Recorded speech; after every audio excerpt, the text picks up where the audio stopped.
We're going to go live from the SS Sicamous in Penticton, British Columbia.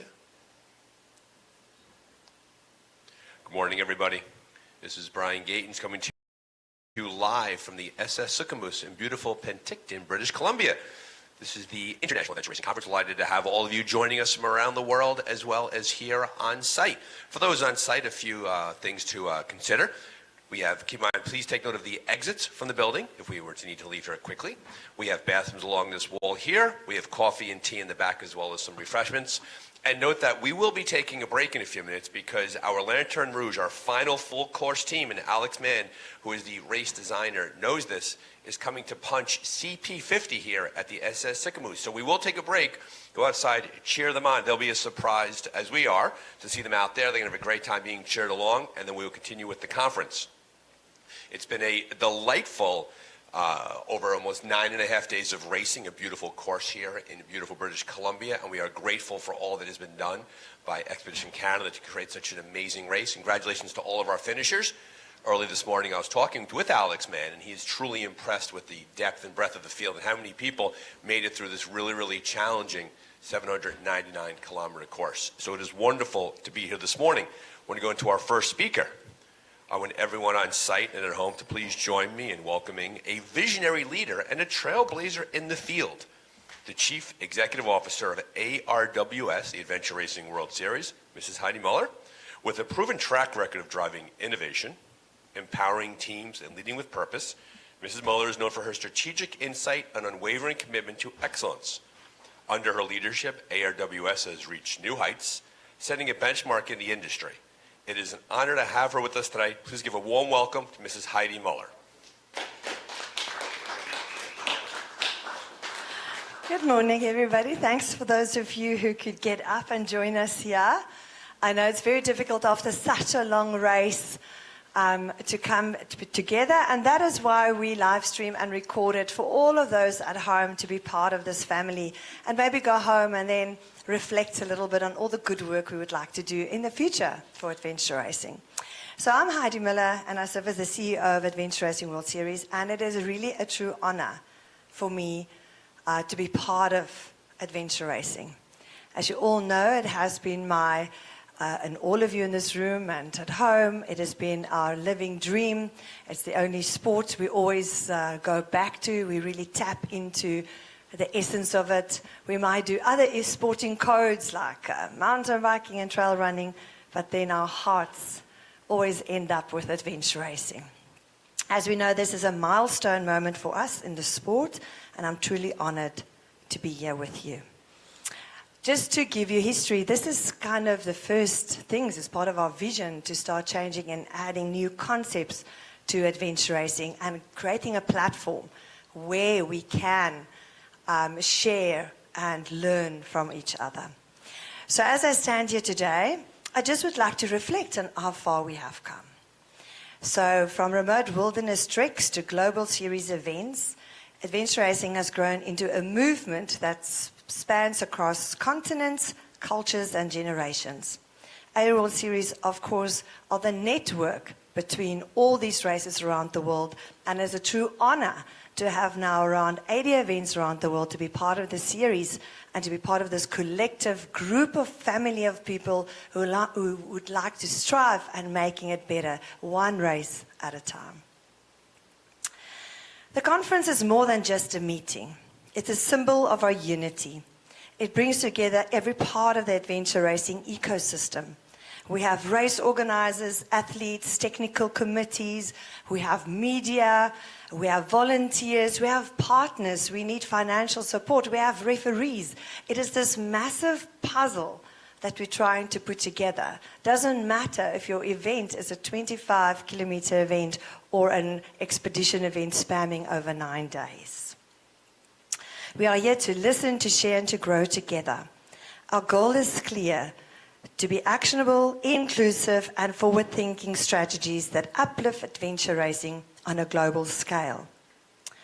That is why part of what we are dreaming for the future is developing our app, our future way of communication, our new events, we start including adventure racing, our stage events, like you've seen lately, we have stage races, our women's races.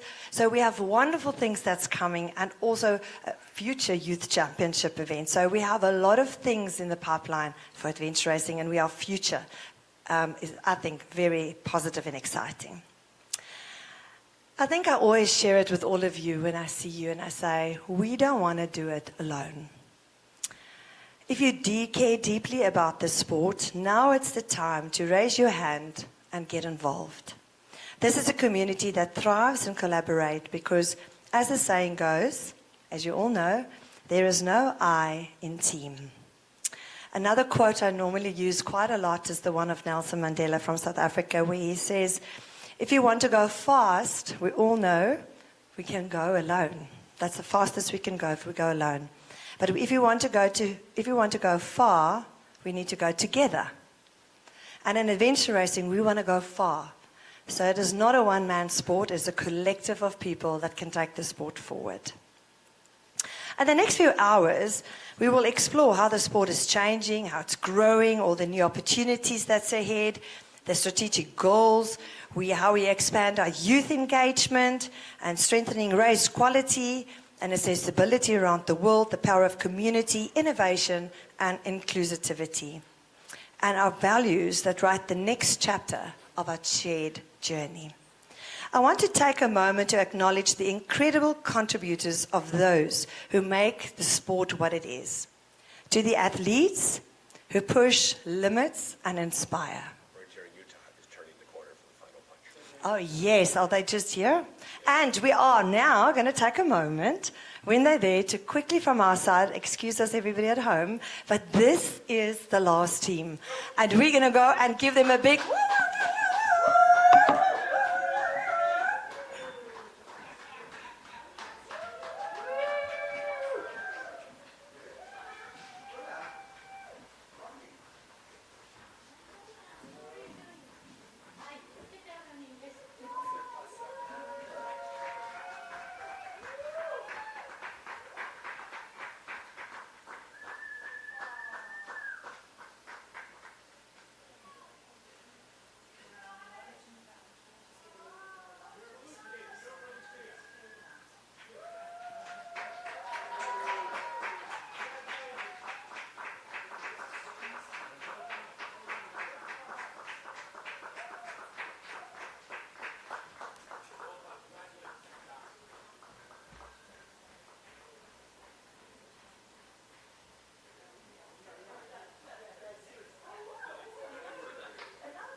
Okay, I'm back, everybody. How exciting. And that is what the sport is all about.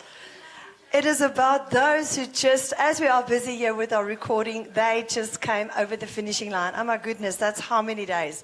And I think it's worthy to note that we actually had at this event 2 proposals, marriage proposals, 2 at this event. How was that? Okay, adventure racing is definitely very exciting.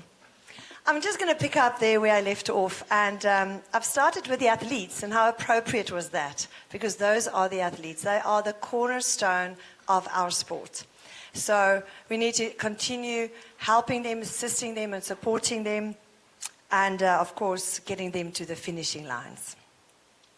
Our race directors, oh goodness, these are the guys who turn wild dreams into unforgettable experiences. And it doesn't matter if you're doing, again, a sprint race or a long expedition race. Every race matters. It definitely starts with the shorter events where we need to get the young people into the sport all the way to the expedition events. We need to start dreaming about the future and get the youth also to be enlightened and to feel that they want to be part of this incredible, incredible community and family. So hats off to the race directors that sacrifice mostly against all odds to put these events together. It is just as an athlete who sacrifices 10 days or more to get away from their families to be here, but they sacrifice maybe a year or 2 years to put an event together with a hope, as I said in the opening ceremony, with a hope that it will be a success. And as we all know in adventure race, There are so many parts and so many balls that we need to keep up in the air. It is basically a near impossible task. But the desire and the dream and the hope stays, and it's there for them to make the best of it. To the partners and sponsors, it's impossible for us to grow this sport without them.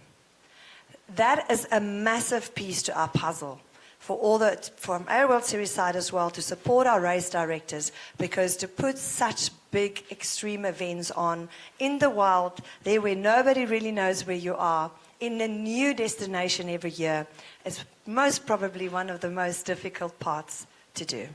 And we do need partners and sponsors. And of course, there's so many more people to this puzzle, but to the volunteers, the support staff and fans, oh my goodness, we cannot do it without you guys.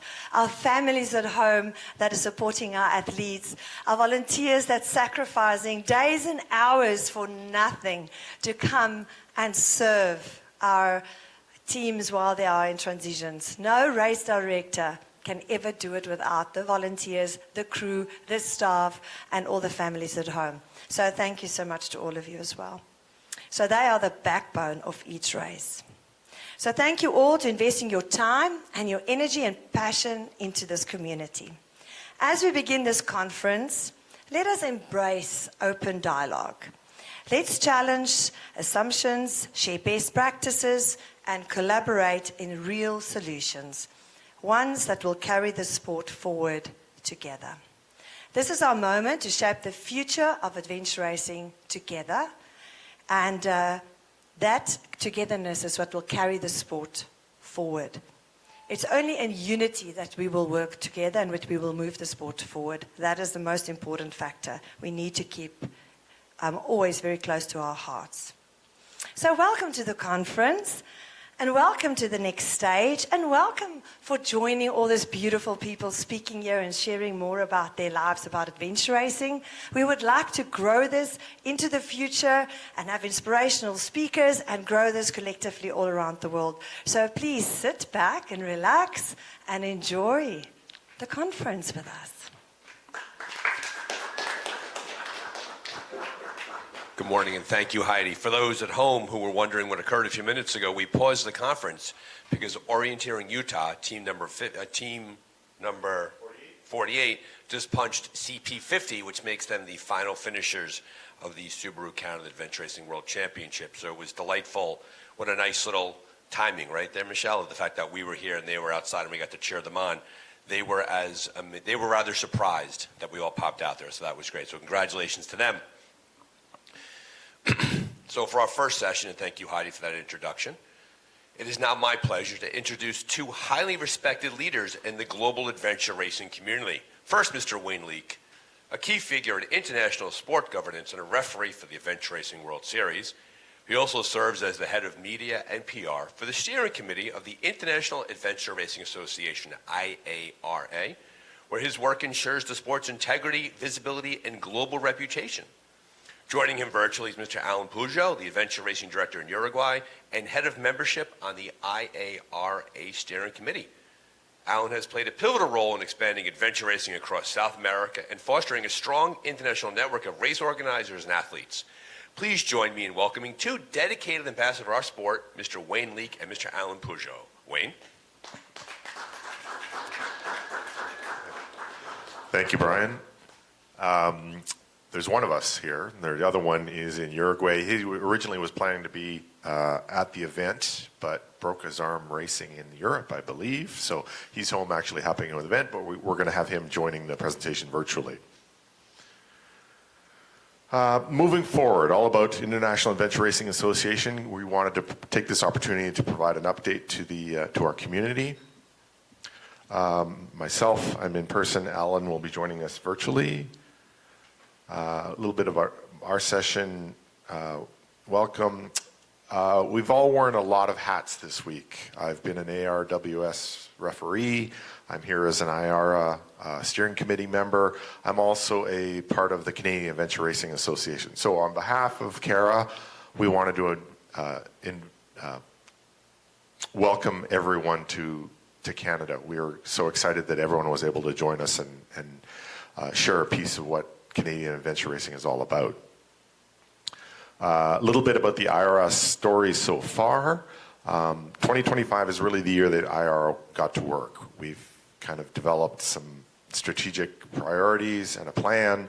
We're building a strong organization. We're trying to build strong membership, and we are trying to work together to build a strong sport. To that end, we've initiated a number of different projects that I'll get into, and a little bit about how you can help IRA build our sport.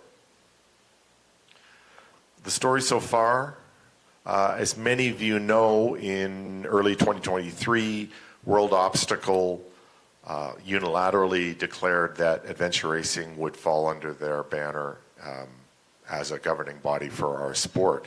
That seemed to raise a lot of attention amongst adventure racers, and there was lots of discussion about what adventure racing really wanted as a community, whether we wanted to be represented by World Obstacle. There was a working group put together that looked at different things and tried to pull the community in as many countries around the world as we can to see what does the adventure racing community want in terms of an organizing group. The results came back overwhelmingly that we all wanted an association or an organization by adventure racers for adventure racing. We don't really need to be lumped in with other sports. So that was kind of the genesis of IARA. Out of that, there was a working group began to kind of bring some shape to this organization through 2023. We presented at the first, Lisa presented at the first IARA conference, kind of the bones of the association. Brings us forward, actually in late 2024, World Obstacle included adventure racing as part of their package in their proposed merger to World Pentathlon, which again, AR Says No was kind of the campaign that we brought forward, and the community really spoke up and said we don't really want to be a part of that. So that was the first time that really IARA kind of stepped out and made a position known. Through 2025, this is kind of the year that the association has really gotten to work, and we are here right at the end. So what's moving forward? At our first annual general meeting in January this year, there was a steering committee elected. As I was preparing these slides, I realized that I've never met any of these people in person. We meet virtually from around the world, but it's exciting to actually get on these Zoom calls and talk about our sport and the big ideas of the sport with a bunch of committed people that all bring different things to the table for it. So Lisa in South Africa, Alain in Uruguay, Cormac, our chair, is in Ireland, Niels is in the Netherlands, Ross is in the UK, and I'm in Canada. So we meet at least monthly and more often as things warrant, but it's a pretty fun group to actually chat about the future of adventure racing. So in early 2025, we developed a strategic plan with strategies and priorities called In Navigating Forward. Out of that, the association kind of developed some strategic pillars, what we call strong organization, building IRA so that's a strong organization, strong membership, because IRA functions as a organization to support national associations. So I'm part of CARA. CARA is a member of IRA. I'm not a member as an individual, but our national association is better for being part of CARA. And strong sport. I mean, adventure racing, we have a variety of kind of rules and formats and structures, but it's time that we're all speaking the same language, and that's something that IRA wants to kind of bring to the table. Out of that strategic plan, we developed some a number of projects to kind of get up and running with under strong organization. Sorry, under strong sport, one of our initial projects was race categorization.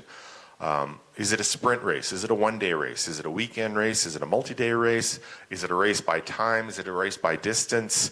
Is it a race by team makeup? There's a lot of different flavors of adventure racing happening around the world, so IRA kind of wants to survey the landscape and see are there natural categorizations so that if someone is racing in Australia, we're talking the same language about race format and categories as someone racing in North America or racing in Europe. The other project that we'll be looking at later this year is a global race calendar. Should that be an IARA function? ARWS has a race calendar, but is there a need for a larger calendar out there? So that's another project we're looking at. Strong membership. One of the big ones, and I think as race organizers and members of the community, youth development is key. And there's some great stories to celebrate around the world of different ways that we're trying to get youth involved in the sport.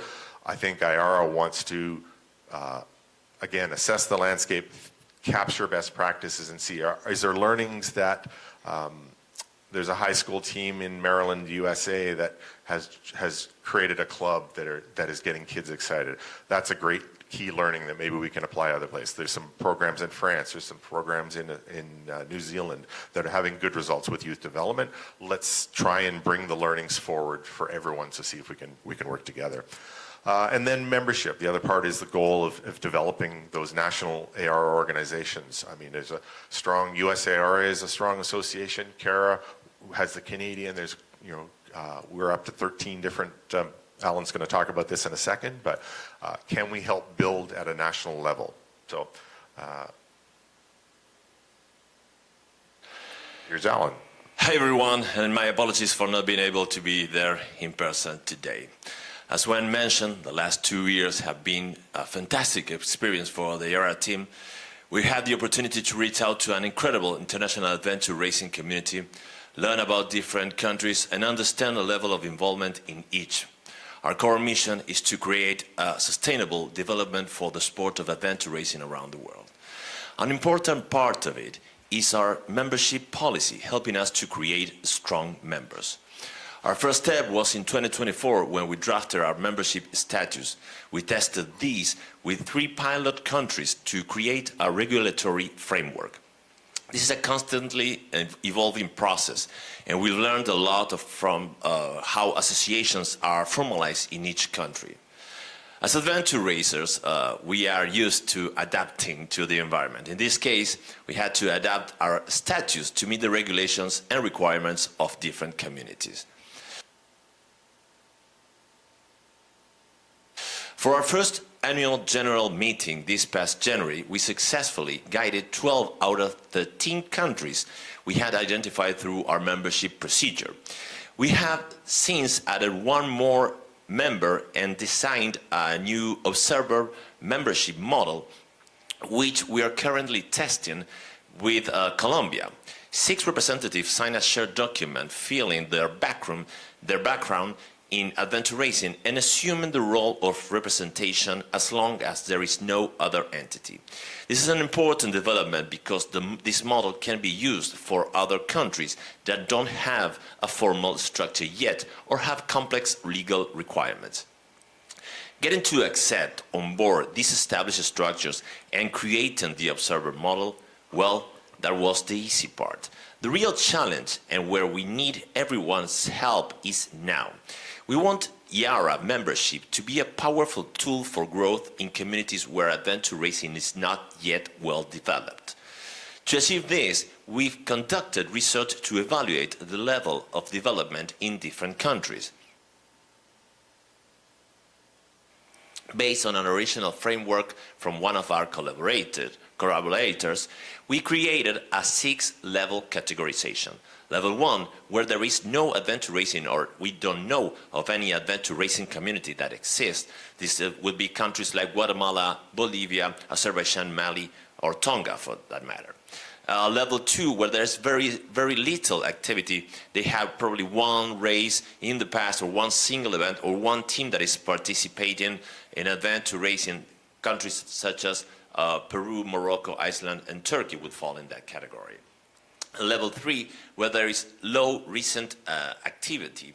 They have some races or few teams participating internationally, but they are not yet structured. Countries like Mexico, Venezuela, Italy, and Japan probably fall in that category. Level 4, where there is a very active community, but it's not yet structured. These countries have a history of activity and active communities, but lack a formal association. Examples include Colombia, the UK, South Africa, Australia, Argentina, Ecuador, and New Zealand. Level 5 is where the country is structured but under a linked association, which is the case of France and Spain. And level 6, of course, is where they have an independent adventure racing governing body. These countries have their own dedicated formal adventure racing organization. These countries such as Paraguay, Uruguay, USA, Ireland, Denmark, and many others. Once we identify these levels, we gather information from existing structures to create a development pattern. This 6-step pattern is based on the most common experiences of countries that have successfully grown the sport. The first step would be that a team from a country goes and participates in a neighbor country, or a foreign organizer holds the first race in the country, that is the first approach to adventure racing in the country. The second step would be that more organizers run events and teams begin to compete nationally and internationally. The third step would be a unified calendar and a ranking are created. The fourth step would be the group or association is formally created. The fifth would be that the group is recognized within the country, probably by the Secretary of Sports. And the sixth step would be, of course, the group is recognized by the International Adventure Racing Association. But why would you build a national organization, or why would you be a member of VIARA? What benefits could there be for the athletes or for the race directors? Well, here are a few examples we gather from our members, but there are surely more in each country may find their own. A National Adventure Racing Association provides a comprehensive support system that benefits everyone involved in the sport, from beginners to experienced racers and event organizers. For the sport's growth and professionalism, you would have an increased visibility. The association actively promotes the sport, making it more visible and accessible to new participants. You would have a structured competition. It can create a unified calendar, preventing race overlaps, and establish a national ranking system to crown a national champion. Fair play. It can create a unified set of rules and provide a referee or jury. The association ensures fairness and control at all events. Education. It can provide workshops for various groups, including wilderness first aid for race directors and introductory events for beginners and children. And what about race directors? Well, for race directors, you could have financial and logistical support, easier access to permits due to a united front. You would have support for provisional imports of equipment for events, when an association is asking another association for equipment for an event. You would have a provision of professional services such as photos, branding, PR, staffing, and tracking. You can actually have an improved race quality if you set a standard feedback form that can be provided to racers and after each event, giving the race director valuable information to analyze and improve their services. This in the past has led to significant improvement over time. I always use the example that 20 years ago, when I started adventure racing, there was no guarantee that there was a shower at the end of the race. Now, because of these feedback forms that are provided information to the race directors, you can always make sure that you will have a hot shower at the end of the race. Also, race management. Race directors are supported with insurance policies, and in some cases, insurance for members is included in the association fee, reducing the race director liability. For racers and members, well, this is the most of the cases, and you would have more motivation and recognition. The ranking system motivates teams to consistently compete.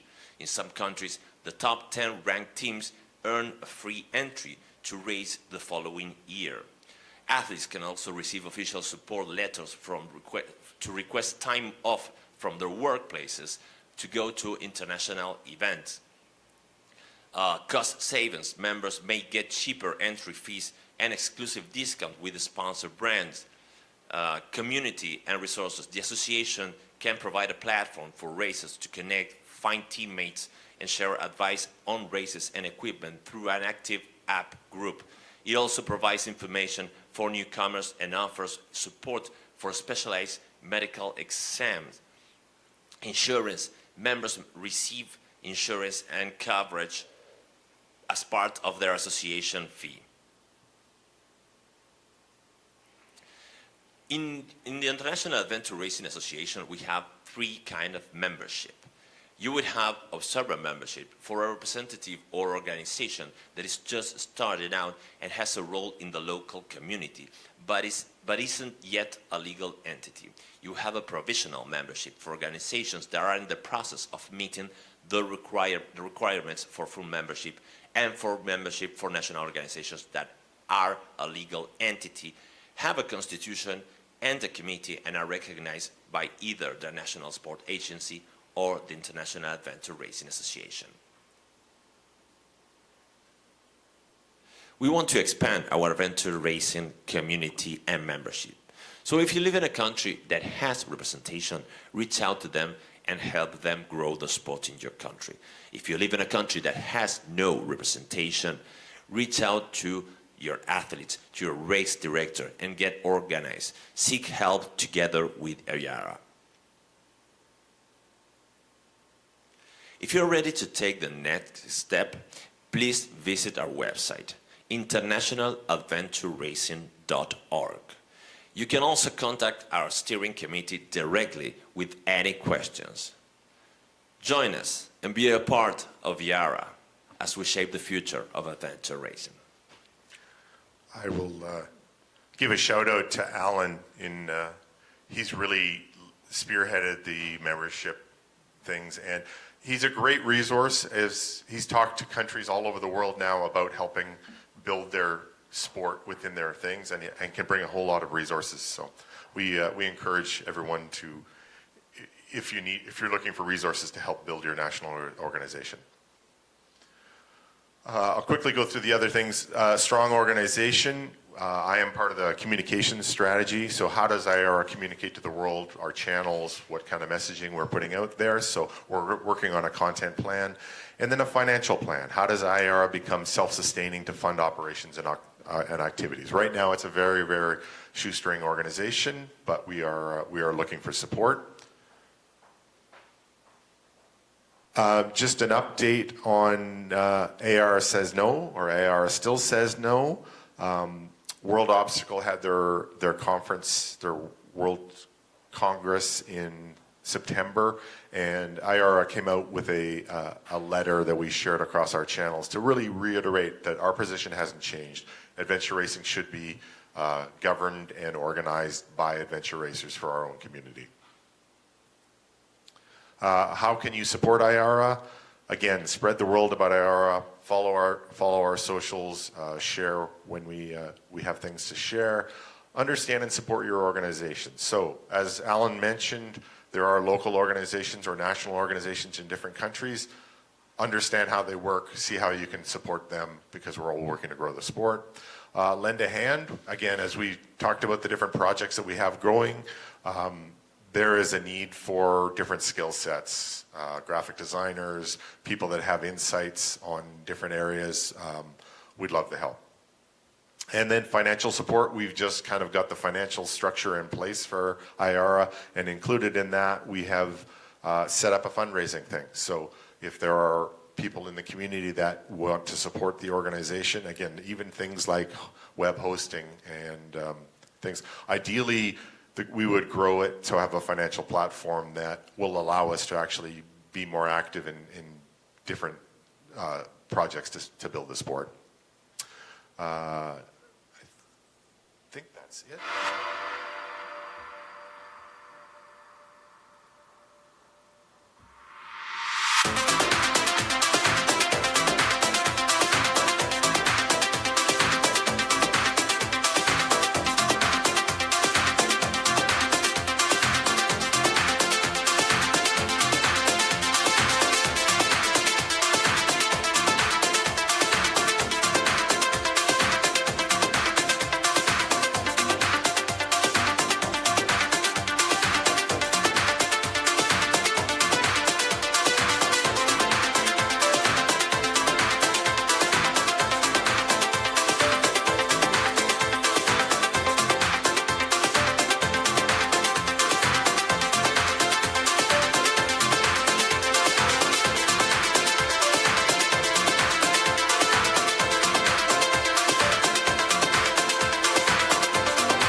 Thank you, Wayne and Alan, for that presentation. As was pointed out by Alan during his talk and also by Wayne, IR is driven very often by advocates, people who love adventure racing and want to get involved.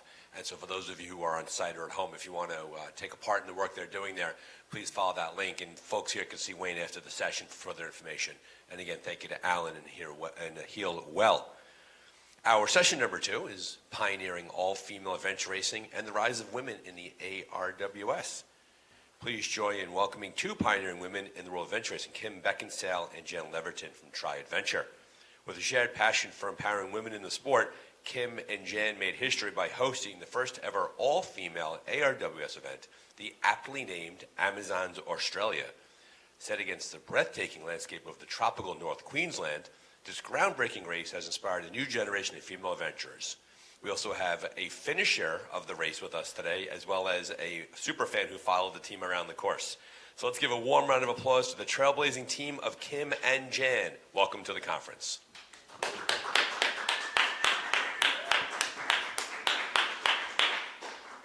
Thank you, Brian, and thank you, everyone. So yeah, we're Kim and Jan from Australia, probably not quite as professional as the other presenters, but we'll do our best. And we've been around the adventure racing world for the last 25 years, and we've seen a lot change, which is fantastic, but we had a mission when we started adventure racing to raise the profile of women in the sport, because at that time, back in the early 2000s, women were not really leaders in adventure racing. They were definitely just an accessory to the team, because the team had to have a female member. So we wanted to make women leaders and strong and capable. So yes, we've got a few little things to talk about with women in endurance sport to start with. And maybe Kim can have a chat now. We're not very good at technical things either. Okay, so back in the day, women were sort of almost prohibited from participating in many sorts of, different physical ability type of sports. So basically, initially, women were banned from the Olympics, and therefore, weren't sort of considered and weren't able to show, how strong and capable they were. Women were banned from competing in a lot of long distance events. So basically, when the modern Olympics started, the first ever marathon that was held, women were not allowed to be a part of that. It was actually thought that women shouldn't do things because it's not good for them. That all of the endurance type of sports were only things that men could do. And it's in the Boston Marathon, one of the most famous marathons, there was a woman, her name was Roberta Gibb, and she dressed up as a male to participate in the event. So it's been, really challenging for females over time to sort of demonstrate that they sort of can get up and do things. And a big step forward was when the women were accepted into the marathon, but that wasn't until like 1984 for them to have an opportunity to compete at the Olympics. So I suppose it does take people to sort of step out of their comfort zone and step up to try and provide and make change. So things have changed, and I'll hand the next one over to Jen. This one, hey? So as you can see there, the landscape has changed, and women's endurance sport is on fire, really. We've got things like the Tour de France Femmes, which is run by the organisation that runs the male event, and it's brought women up in cycling to the world, which is just amazing.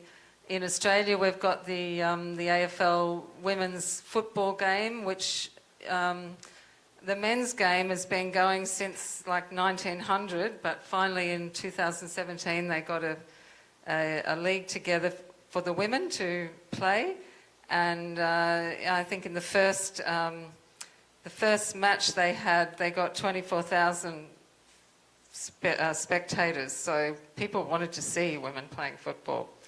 And then women's soccer has also been an incredible sport. And Kim grew up in Brisbane in Australia, wasn't allowed to play soccer when she was young. So now we've got, Australia's got the Matildas, every team's got their famous women's soccer team. And so the women's sport is rising, and we're very excited about it.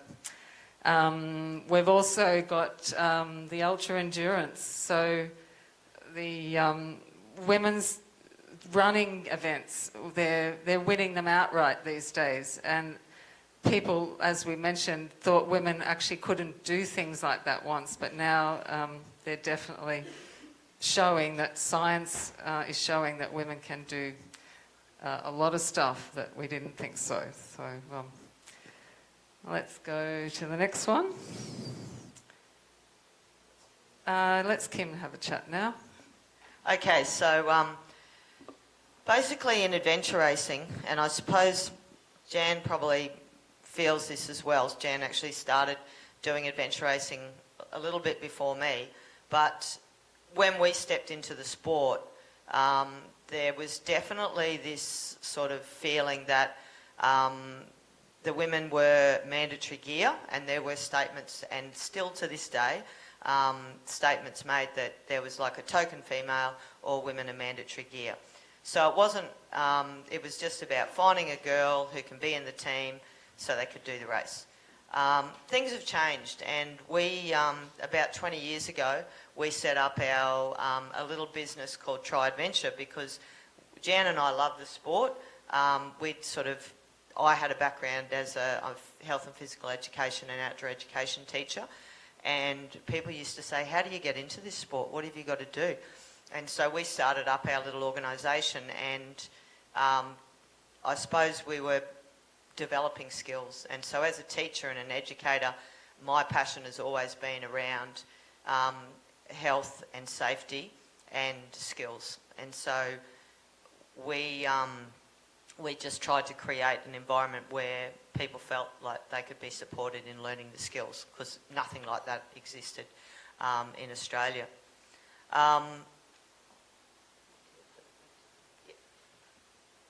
Is that the right one? Oh yeah, so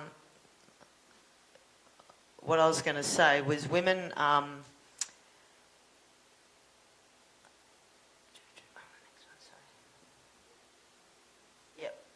so part of the reason why we, I suppose, came forward and came up with trying to do something a little bit different, our Mountain Designs Wild Women team, which have just competed in Expedition Canada, somehow were the first team across the line in one of the Australian World Series events, which was a qualifying race. We had a combined age of 197. We had 7-8 years of adventure racing experience, and it was sort of a very unique and quite a rewarding experience to have that opportunity to, I suppose, become the first ever all-female team to actually win one of these events. And it sort of made us sort of think, well, we can empower, what can we do from this? We did create a lot of media attention at the time, and we thought, well, how can we take this forward? And so I talked to all the girls in the team, and we said, yep, we're going to do something. So the Mountain Designs Wild Women then were part of our passion to help drive it forward. And so I said, right, well, we're going to get together and do something different. So I'm going to now hand over to Jan and talk about this one. So we created an event in Australia called the Amazons, which is a 3-day stage race. We wanted to make it sort of a nice event for women, but still tough, very tough, Heidi did the event. You can vouch that it was actually quite tough, backing up every day.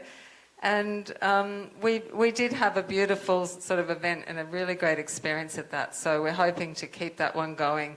And we were very lucky to get to be part of the ARWS for this event. But we're not the only all-women's event. They're all over the world, actually, at the moment. There's the Buff Betty Women's Adventure Race in the USA.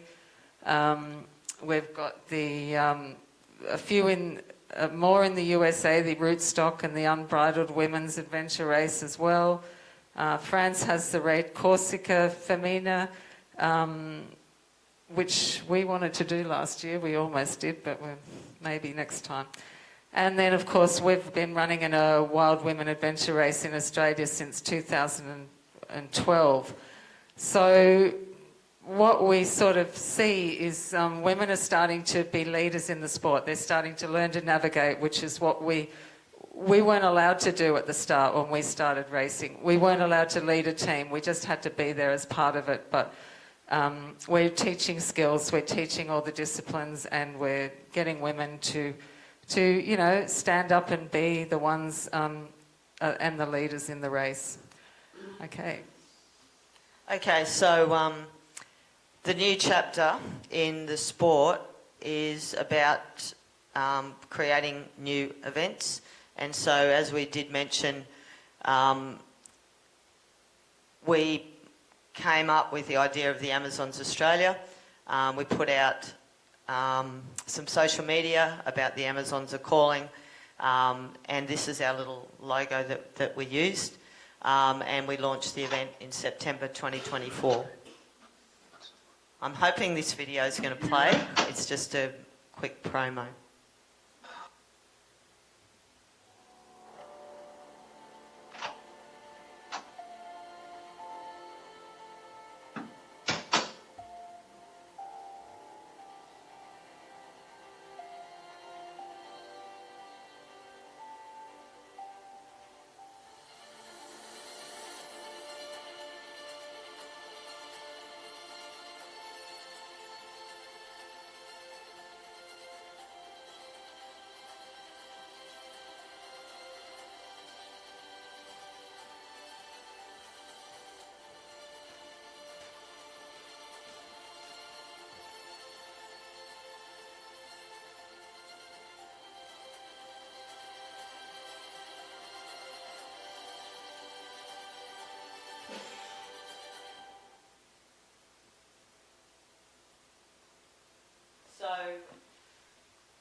So in terms of coming up with the event, obviously we had to, we wanted it to be a part of the ARWS, and because I suppose it was part of that Wild Women team thing, we said we've got to do something. Jan and I in the past had an idea of putting on a stage event, because I always try and do things, I want to do more for the sport. And so we sort of had a chat to Heidi and we said, what do you reckon, do you think the ARWS would take on a women's race? And we had the conversation. Yeah, she didn't say no.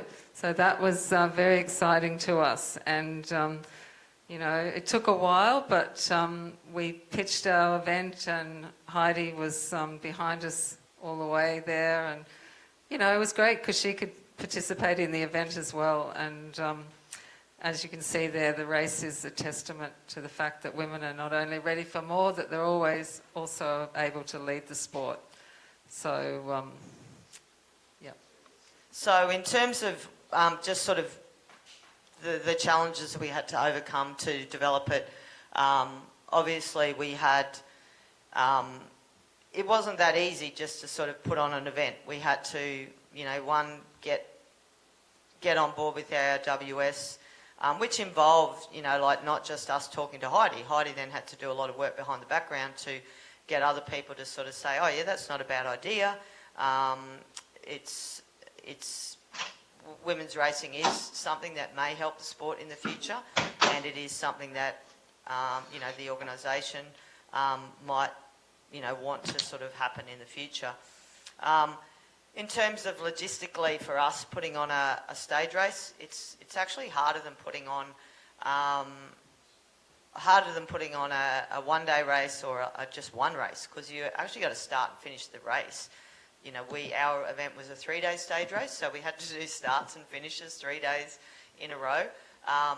One of the good things about it is that you actually get to make improvements every day, but the physical exhaustion of it is sort of a little bit different. We put on an event that wasn't in our local backyard, and we did that quite deliberately. With creating a first ever event, we said, well, we have to go somewhere, and we have to do things that are going to sort of really be recognised. And so we thought tropical North Queensland with crocodiles and, weather and, a combination of that extreme versus beauty was really important. We had to work with the tourism boards up there in the council, and that was, that's been great but challenging.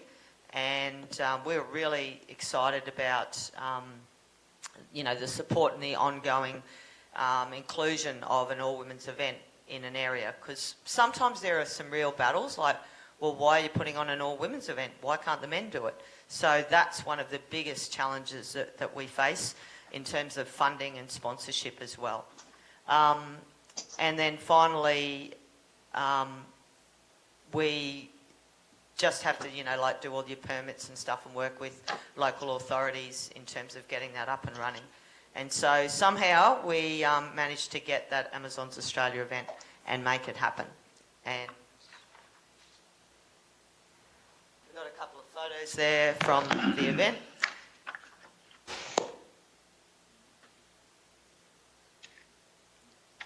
And one of the things I suppose I would like to sort of publicly say is Mountain Designs, which has been a company that was developed in Australia, they sponsor our Wild Women team and also sponsored the Amazons Australia. So pretty lucky to get that. Okay, so finally, just to sort of wrap things up, in terms of leadership and innovation, we had the Amazons Australia, was the first ever all-female adventure race in the ARWS. It was a game changer. We've created a supportive, empowering environment for women to compete and to develop in the sport. We didn't want it to be the hardest race in the world, but what we have experienced through putting on our Wild Women event is we've been able to create an event that provides a really good race for the top competitors, but then also allows for those new people into the sport to be nurtured and encouraged and feel safe and supportive. And so our social functions that we had before and after the event and the stage nature of the event was just perfect for really providing this, really amazing environment for women. And, there's still a really long way to go, but we think that, we've made a little change, and we think that the future of sport, women in the sport of adventure racing, is changing a little. Yeah, so you can see there's another women's event joined the ARWS as well, the Spirited Women in New Zealand.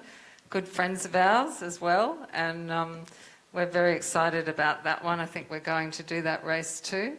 And yeah, we've got another little video you might want to...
that's it. We're very excited that you listened to our little story, and yeah, we'll get off here and let Brian have it.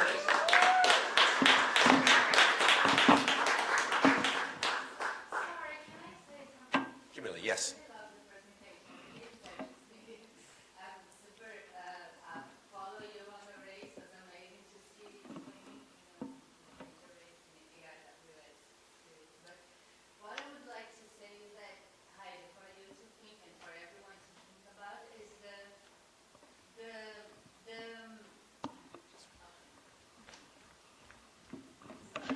For those at home, we are taking a question from the audience. Yeah, that's an important point that I think, because like you said, before we were a mandatory equipment for the team. Was very hard to find one woman to compete. But nowadays, it has grown. And I think it would be really good for the sport, for the organization side, to explain the rules, that the teams could be like a mixed team, 2 girls and 2 boys, you know, two and two. Mandatory, you know, because that's, any sport is like that. Like, you know, like one is mixed, one is all female or all male. So when we explain our rule, how is the team rule? Oh, you can't have one person with another gender in your team. It's just like 2 and 2. It's much easier. And I think that would encourage other women to participate in the team. Because what I see in my country is that many women don't go because it's with 3 men. And sometimes she has family, kids, husband. It's very hard to leave everything to go with 3 boys for 5 days in the bush, you know. And when it's 2 and 2, you're going to have your friend there, your sister will be there with you, helping you, encouraging you, you know. So I think that's a point I would like to raise in the in the rules, because then I really think it would be better to explain our sport, you know. That's it. Sorry. Thank you, Kimberly, for that comment and for the thought. And as the sport evolves over time, there's rule changes, rule requests, and I know that with Heidi being here and Wayne being here, that's a good thought that will be considered over time. So thank you for the input there. I love the fact that when Jen and Kim gave their presentation, and Kim's probably going to go back to sleep pretty soon, when she gave her presentation, this beautiful presentation about all that they've done, and they called it our little presentation, all they've done over the years. And I will remember speaking to Heidi after the Amazons, how not only was it such an intense and difficult and challenging race, but also the fact that there was such a proving ground for younger racers, as well as the amount of support that they had. So thank you to Jen and Kim. On a personal note, I want to point out that my daughter plays for the Los Angeles Rugby Club, right? And if you think about it, there was ages ago when women were not involved in sports like that. And the rock that was thrown into the pond years ago, decades ago, for equality, for the 84 Women's Marathon, and for all of that rock in the pond reverberates through generations, where now my daughter has the chance to take part in sports like that, and then eventually all of our children will get to do that. So thank you for that, and you are one small chunk of a huge movement here. So we are grateful for the work that you've done, and congratulations on the success of the Amazons and to all of our women-specific races around the world. We move to session 3. After session 3, we'll have a sort of a tea break after this. We have, for those who are here, we have coffee on fine china. Sicamous is treating us very well. Thank you, Michelle, for the fine china we have in the back. So session 3 is inspiring the next generation, youth engagement through adventure racing. Welcome to what promises to be an inspiring and important conversation, one that gets to the very heart of adventure racing's future. The session you're about to hear is titled, How do we ignite passion for adventure racing in the next generation and ensure the sport continues to grow, evolve, and thrive? And that question just isn't timely, it's essential. As many of us know, adventure racing is more than just a sport. It's a journey of teamwork, resilience, navigation, both literal and metaphorical, and a powerful way to connect young people with nature, community, and themselves. But how do we open that door to more youth? How do we ensure the spark catches and stays lit? Today, we're joined by 3 passionate leaders who are not only asking those questions, but actively answering them through boots-on-the-ground programs and innovative outreach. Please join me in welcoming Lars from Denmark, Franco from South Africa, JT from Canada, and Romy from France. each of whom brings unique real-world experiences in engaging youth through adventure racing. Take it away.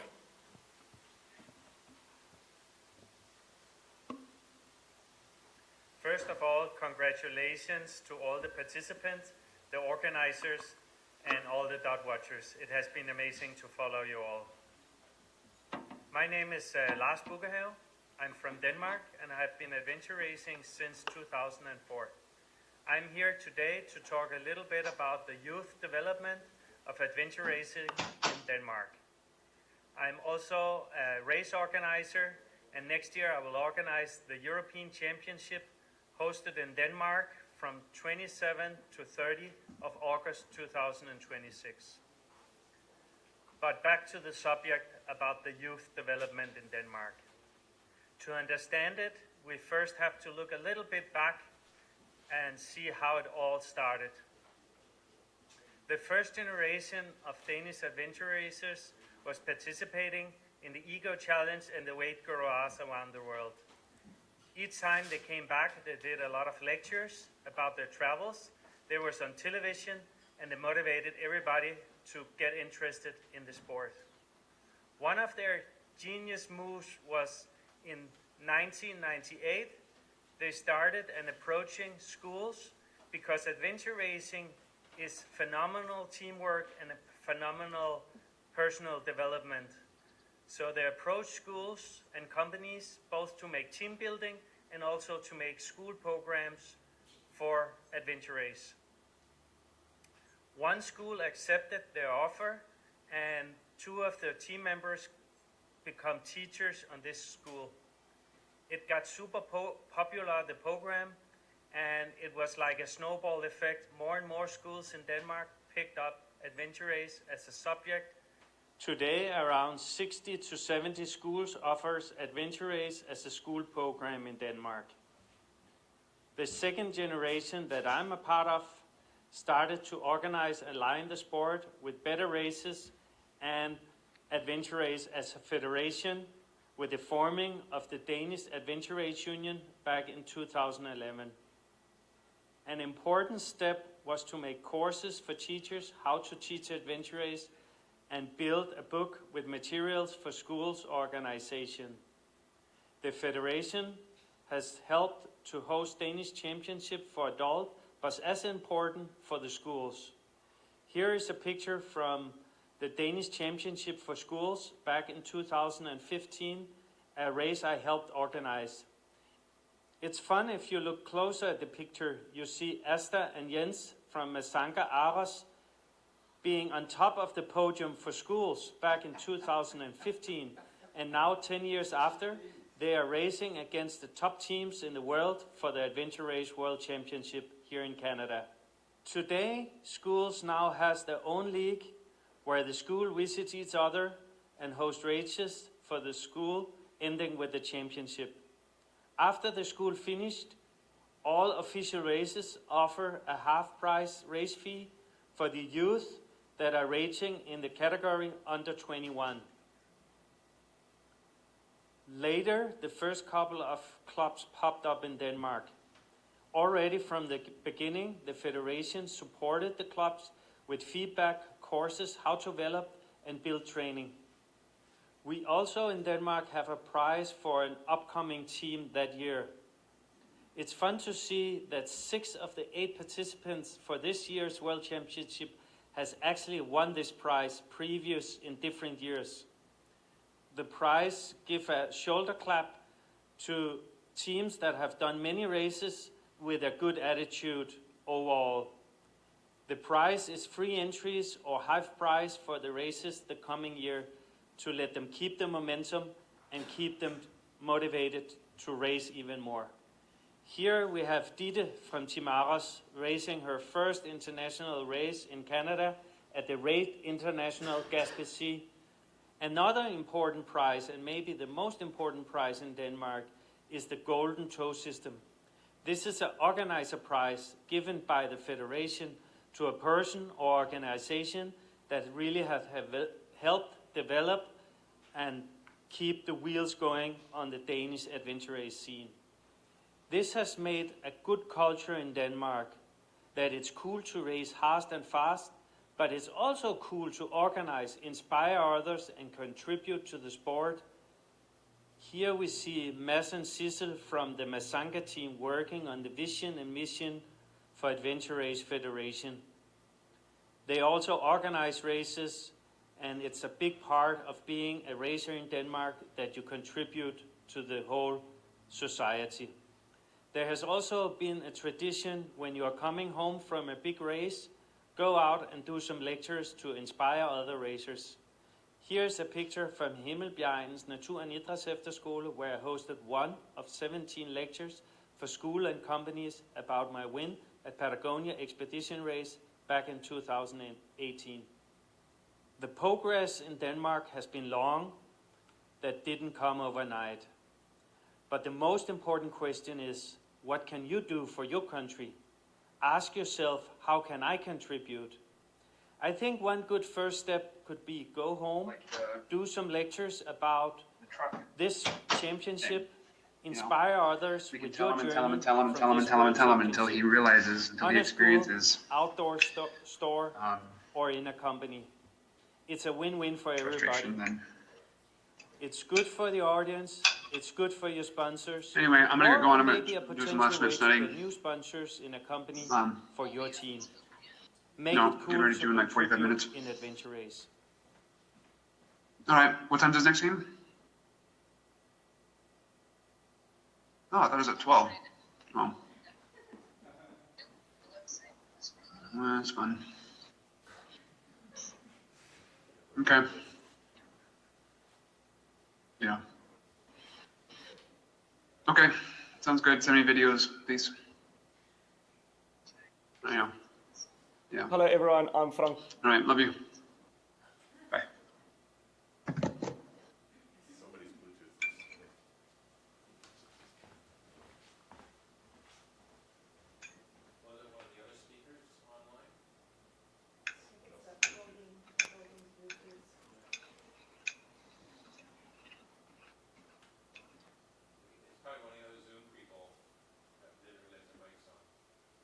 Hello everyone, I'm Franco from South Africa, owner of Expedition Africa. Guys, firstly I want to congratulate everyone sitting there for an amazing performance at the World Champs. Oh, we were so jealous we couldn't be there, but well done. Hopefully you had some rest, put your feet up.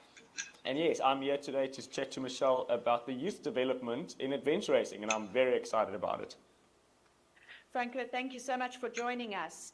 So to dive right into what you're doing in South Africa, what do you see as the most effective way to introduce young people to adventure racing, especially those who may not have outdoor or endurance sport experience?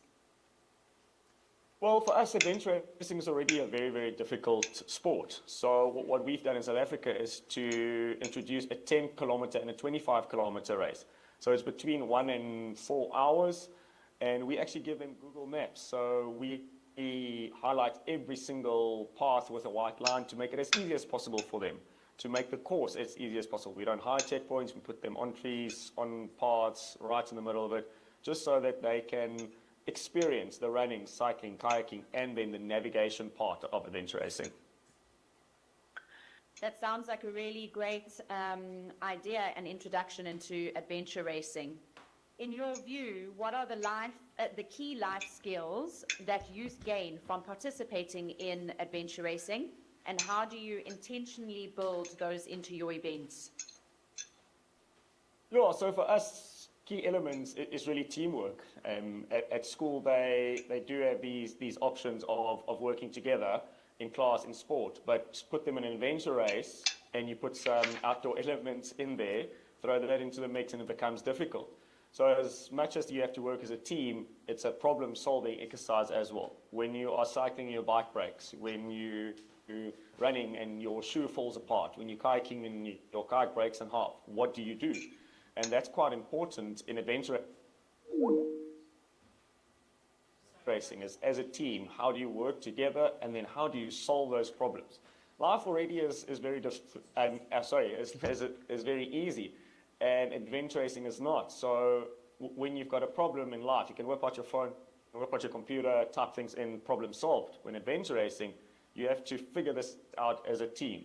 So yeah, adventure racing is very important in my view for youngsters. It's a sport that can make sure that you get the right life lessons and that you actually get outdoors and enjoy what nature has to offer to us. And Franco, what are the biggest barriers preventing more youth from getting involved in adventure racing? And how are you working to make the sport more accessible?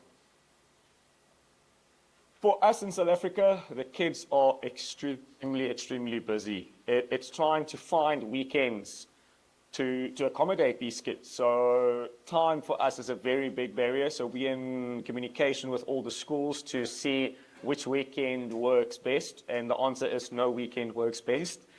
But we try and accommodate most of these schools that most of them can attend our events. We actually have a school championship race in 2 weeks' time, which we're very excited about. And again, the one school has got exams. So it's very difficult. So especially for the youth, time is a massive barrier. And then one of the second barriers is a mountain bike. Everyone can run. We provide the boats and the paddles, but not everyone's got a bike. So what we've done is we've got a company that rents out bikes to these kids to make it a little bit more accessible. But in our experience, it's time and equipment is one of the biggest barriers in South Africa. Yeah, just from personal experience, I do know that our South African children are very busy. Do you see a role for experienced athletes mentoring young participants, and how could race organizers facilitate that connection? 100%. So personally, I've done that in the past where 2 out of the 5 races I try and race with kids to show them how it's done. In my personal experience, we went through the ranks ourselves. It took us 10 years to get where we are. But if we can get experienced racers to race with the youth, the kids that want to do the bigger ones, they're learning off the bat. They're learning from the start what to pack, how to pack, how to race, how to react in certain situations. So that's definitely something that I think every country should consider, is to say to the top 3 teams, listen here, one of you must take a youth team.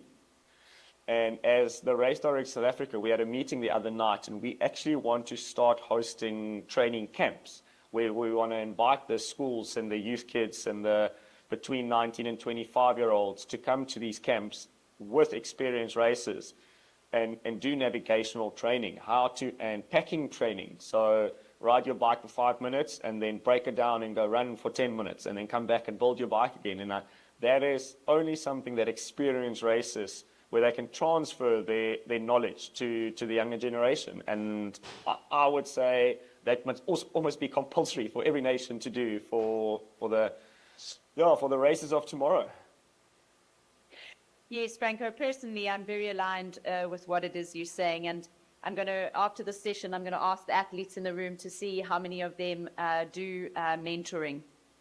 And looking forward to the future, Franco, where do you see youth development in AR heading over the next 5 to 10 years? And what would you love to see the global AR community do to support that growth? Yeah, so I have to say in South Africa, we've almost hit a lull where we've got lots of young racers, and then the middle gap almost is missing, and then all the experienced guys is now, well, in adventure racing terms, probably young, but 36, 37 and older. So what we've done in South Africa for the next 5, 10 years, we've actually tried to grow the base. So we've got in our small races 6-year-olds doing adventure racing. So the next 10 years, these kids will be 16, and hopefully the middle ground will be filled by the kids and the youth that are doing races now. We have found that as soon as they hit varsity, or go to university rather, that they got different priorities. But if we can instill that love and that passion for adventure racing now, that will carry on. The support, I think, is what we spoke about just before that the experienced racers, the guys that are not racing as serious anymore, try to get these youngsters on the course.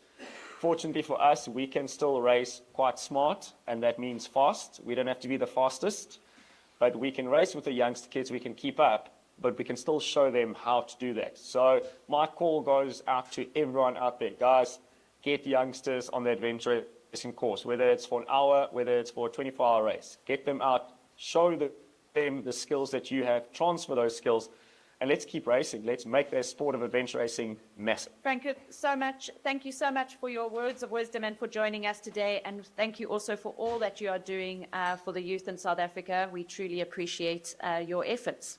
Only a pleasure. Guys, everyone there, again, well done. Rest up. We really hope to see you at the next races. Guys, epic, epic performances. Well done. Cheers, everyone.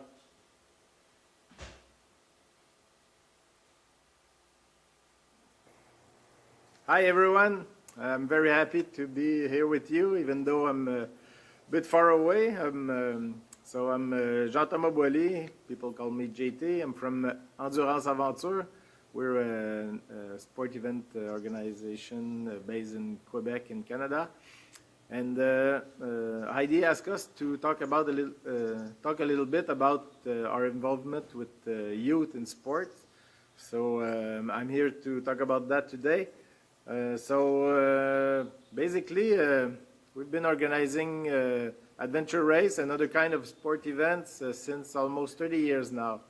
And in the 2000s, we started to involve a lot of the kids in our events.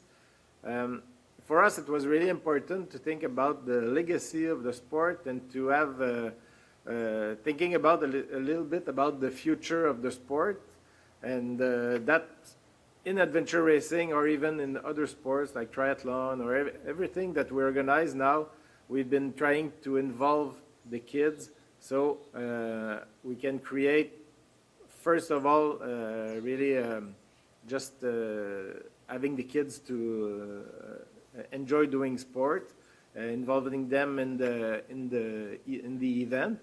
And we realized it was very popular, and we started doing it, including it officially in our adventure races early in the 2010s.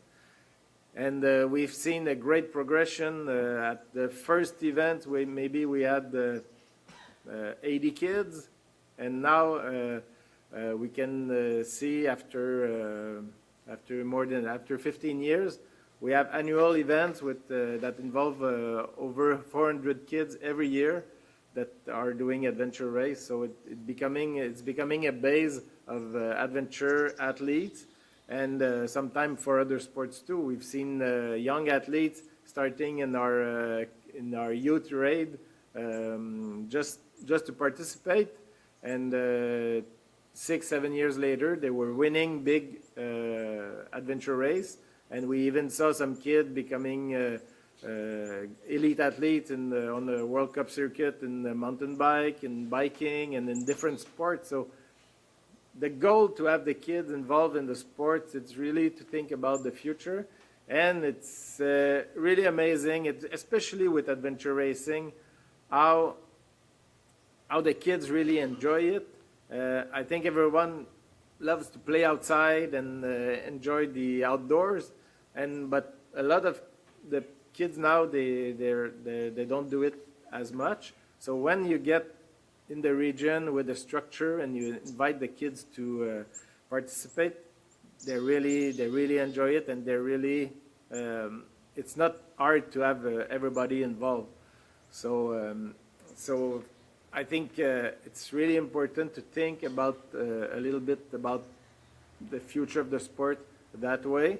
So it's not only old people like us that are interested in the sport, and I hope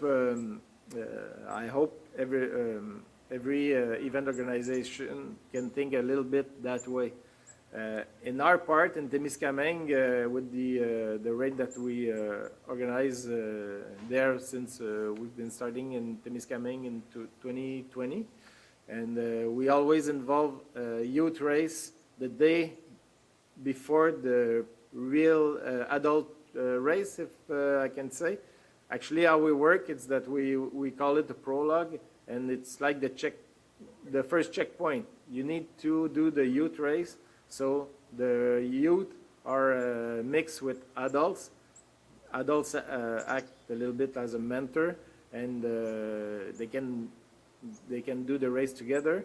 So it does a really good mix, and usually it's the highlight of the weekend. Even for the racers, they really enjoy being with the youth, and sometimes they're surprised because the youth, some of them are really fast. And we tried to organize a really short adventure race on the Friday, which is maybe maximum 2.5 hours. So it's a really fast pace. So for the adult, it's a way to, it's a good warm up for the weekend that it's coming. And for the youth, it's a great way to have a mix and to speak and have a mentor and being able to meet the athletes that are racing during the weekend. So it's a great way to mix all the people all together. So that's a little bit how we work. And so I just wanted to talk a little bit about that with you and the importance for us to have the youth involved. So thank you very much, and have a good day.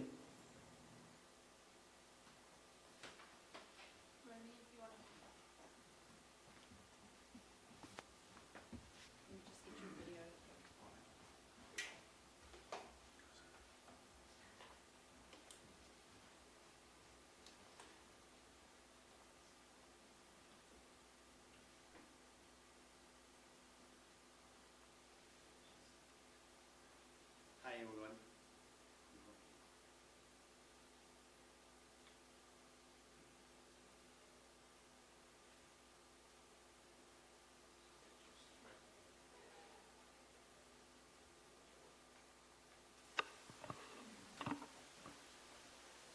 Hi everyone. We put the video on the backward of one of the last youth French championships. It tells more than every talks.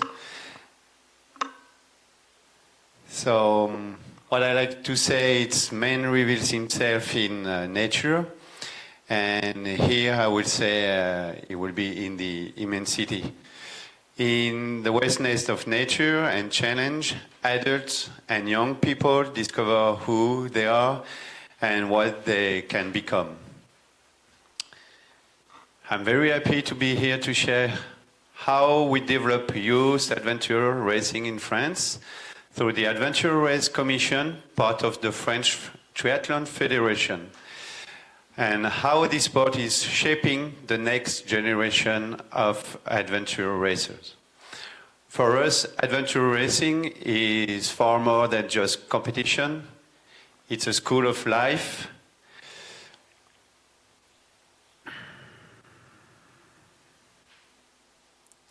A place where youth people learn teamwork, resilience, and self-confidence through nature and uncertainty.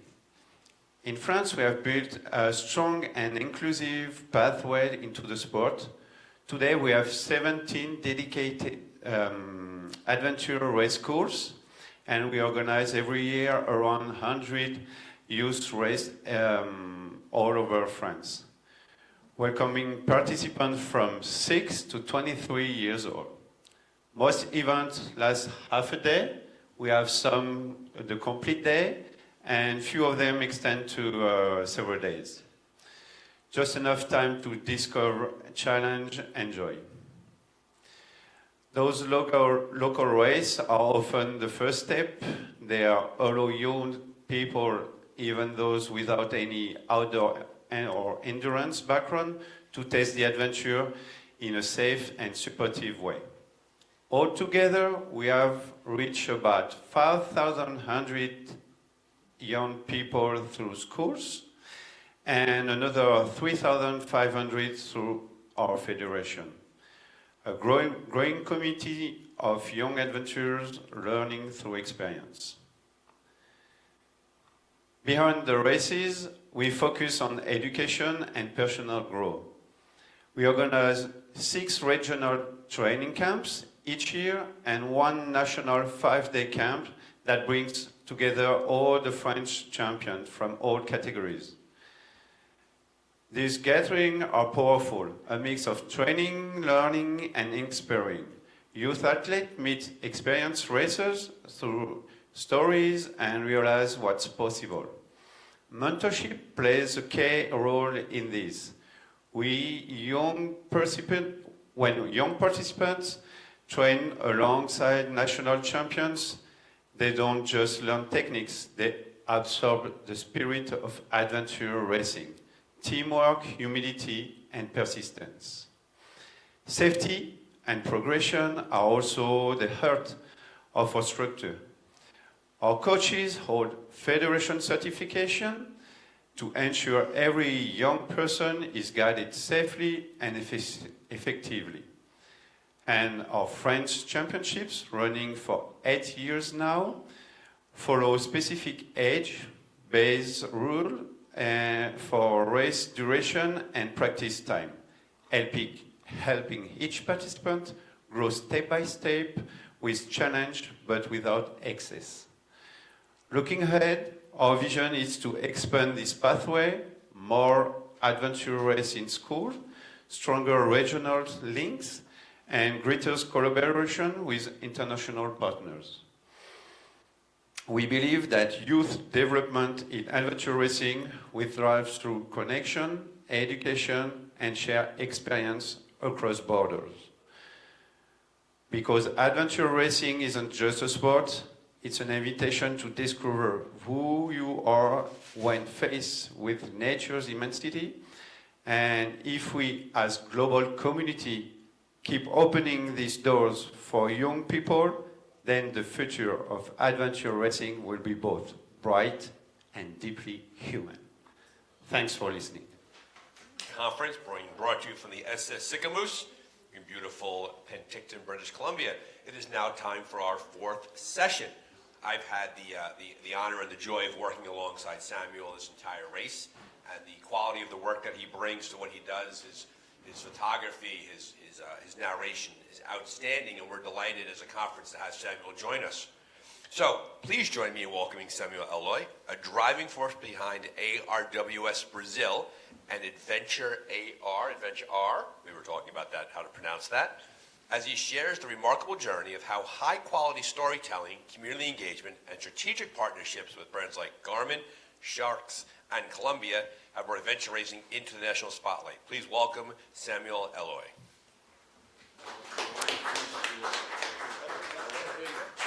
Hello, everybody. I'm happy to be here. And I think you guys know that we have like an amazing adventure racing community in Brazil. And we are doing a good job. We need to learn also from France, Denmark. They are doing an awesome job on kids and developing the youth. We are getting there. But I would like to share what we are doing in Brazil because that is working. And I think it might give you some inspiration or some ideas that you can also try to implement in other countries. So let's begin from the beginning. And the beginning is always with our personal history somehow, right? I was once a trail run athlete before knowing adventure racing. I know many of you has been here many years, but I'm kind of new. I've been here around 3 years. But I love this sport, and everything I've done before prepared me to be here right now. And this is what I'll be doing for long years. So I was a Salomon athlete. I used to trail run, and that's where we can get many of our future adventure racers. And I had also a equipment store. Somehow I want to sell more equipment, and I thought, how can I connect what I do, like as a trail runner and the equipment store? So I began to do some content and marketing. And I think, okay, if I tell the stories and if I can show the events I'm participating in a way that communicates not only with athletes, but with everybody, maybe I can get people more interested and then marketing is going to grow. So I started that with Adventure R. And YouTube was getting in Brazil.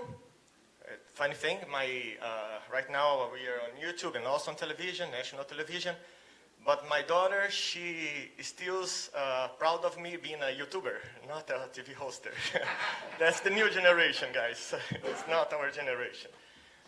And somehow, my passion for telling histories is bigger than racing. And I like people, I like sport, I like the environment.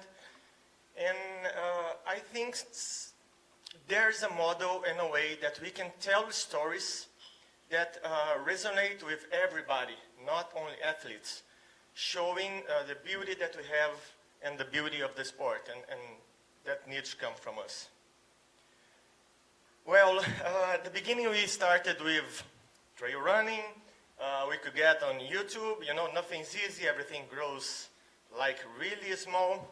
And once my partner of trail running, he used to be from adventure racing, and he was invited by Camila and Team Brazil Multisport to be part of this amazing team of adventure racing in Brazil. And that was my contact with the adventure racing. I just ended up there. He told me, okay, there's the Brazilian final event. You want to go there? And I say, yeah, let's meet this sport that you said that's so nice.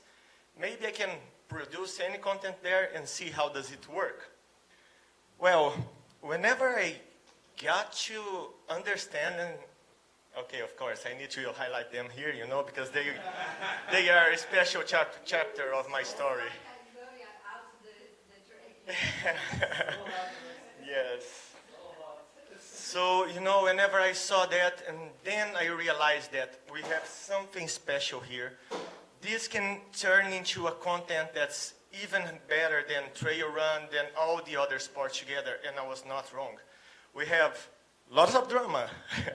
We have unpredictable scenario. We have people face what we sometimes think that's impossible. We have region, culture, connection. We are sustainable. We have men and women competing together. We have all different ages. We have everything, guys. And how come we are not big and we are not like broadcasting all around the world? So I see the potential, and I just realized that we might need to tell a different story on how to highlight this sport. So that's what we do.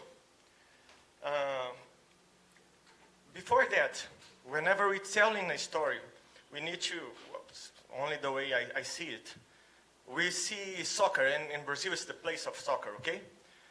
And then we see that soccer is not based on the athletes. There's a lot of athletes, of course, people playing, but the entire world watches soccer.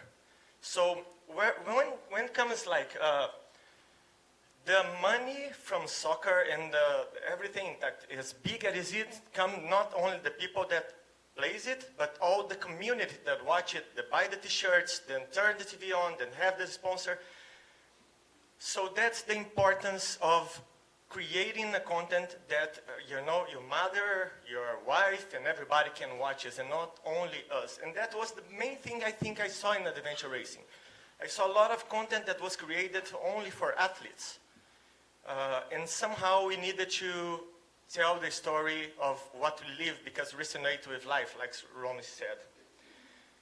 So that was the start. And this first episode we did, I went there, we recorded the first Brazilian final championship, and it did really well on YouTube. Of course, I had amazing models, and they performed really well. And it was good. The content was there, people like it. So Camila was kind enough to talk to our federation, CBCA, that already believed it, and then try to talk to them. Let's make a show of what you have here.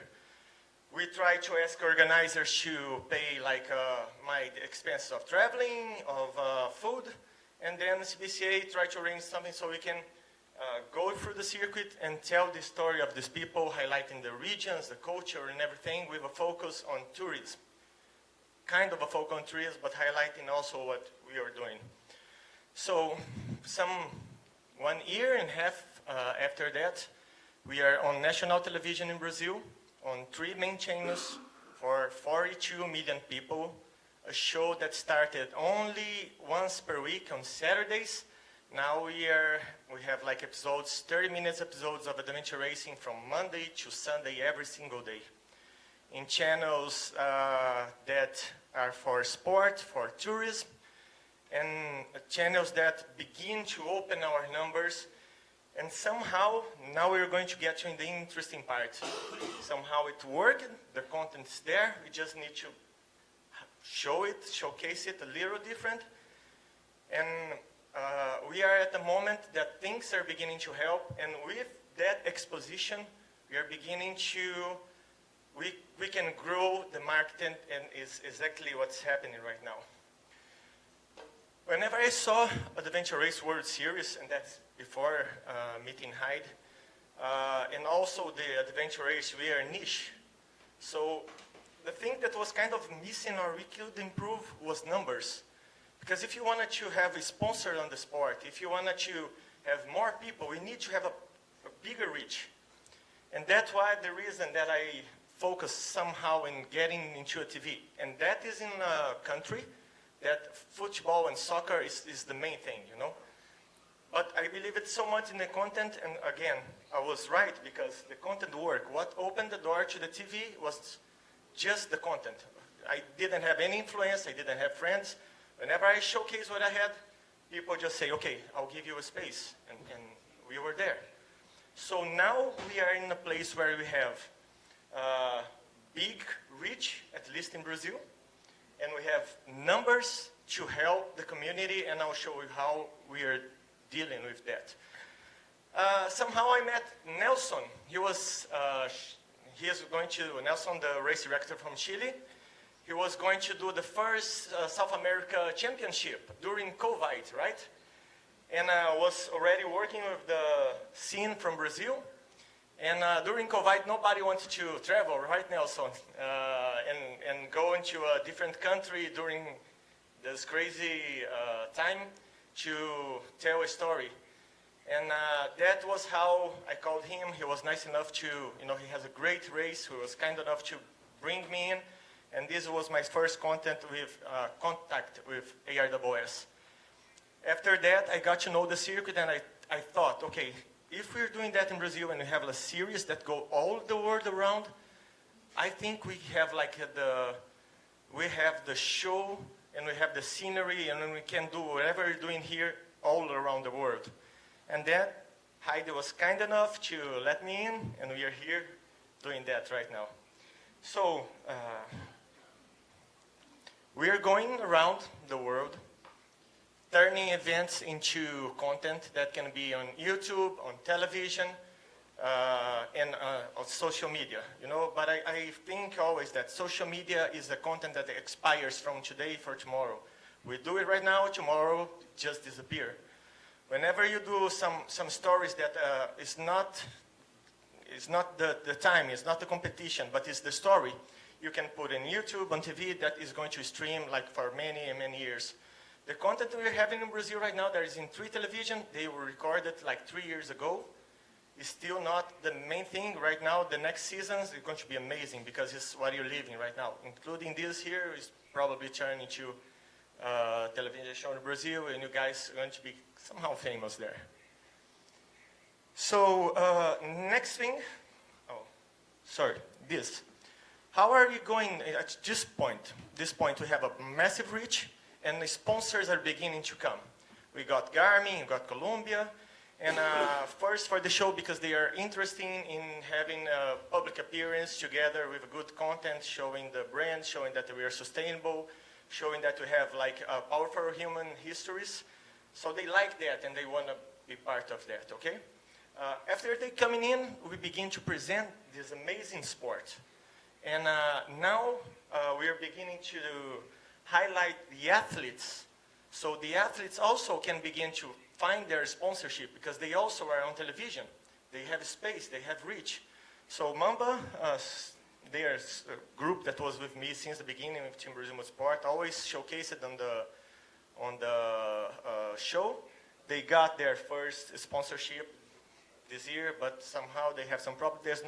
They are not racing, but it's beginning to happen. Camila and the team too, they also need like some help in content to try to get a new sponsor. That Skylas, right, Camila? Good sponsor. So we had all the material there. So with that, we can begin to help the teams. If we have reach, we can begin to expose the teams, and they are our heroes. They are the ones that need to be on the television, and this might open the doors for them too to get sponsorship and make it happen. But not only them. Right now we have the Brazilian series event that we, with the help of ARSS, we created. So we can also transform like Drive to Survive and Formula One. We have 4 events in Brazil that we can, this is the first year that we are doing it, recording right now, that we are turning that into a series that, if it works, and will, every year we'll turn on television on this space we have, you know, showing the teams and how they are growing on the circuit and things that was happening. So this is a big space that is open for adventure racing. And we are beginning to have a lot of outside people reaching that they want to come in, and people that was not from adventure racing. This is how we see that things is beginning to work and to go big. So with the same scene, we are also opening for other sports. A main thing that I discover is like, whenever I have the show, 80% is about adventure racing, but we decided to include some trail runs, some mountain bike, like UCI, and there's a good thing there because they have big public. Whenever we mix one of them episode, I turn one of the events in episodes, the people that come, and they come like in bigger numbers than us, they stay watching our adventure racing content. So this was something that, you know, I did it was not on purpose first time, but I saw the potential of sometimes highlighting some other sport, but the content is the same. People that do mountain bike, they like to watch it. People that do trail run, they like to watch it. And this is how we might bring some people to our sport with what we are doing right now. Other thing that we can help, and we are helping right now, is like initiatives like the women race in Brazil. We also putting like beginners, these initiatives on the show. So people see that they can start, you know, we give exposure to them, and these initiatives are also getting bigger and growing too. So with Reach, we can help race directors, we can help the athletes, we can help the community, you can make things work in a good way. Before that, I have a last case that whenever I come back here, we have one more race of the series, the Brazilian series.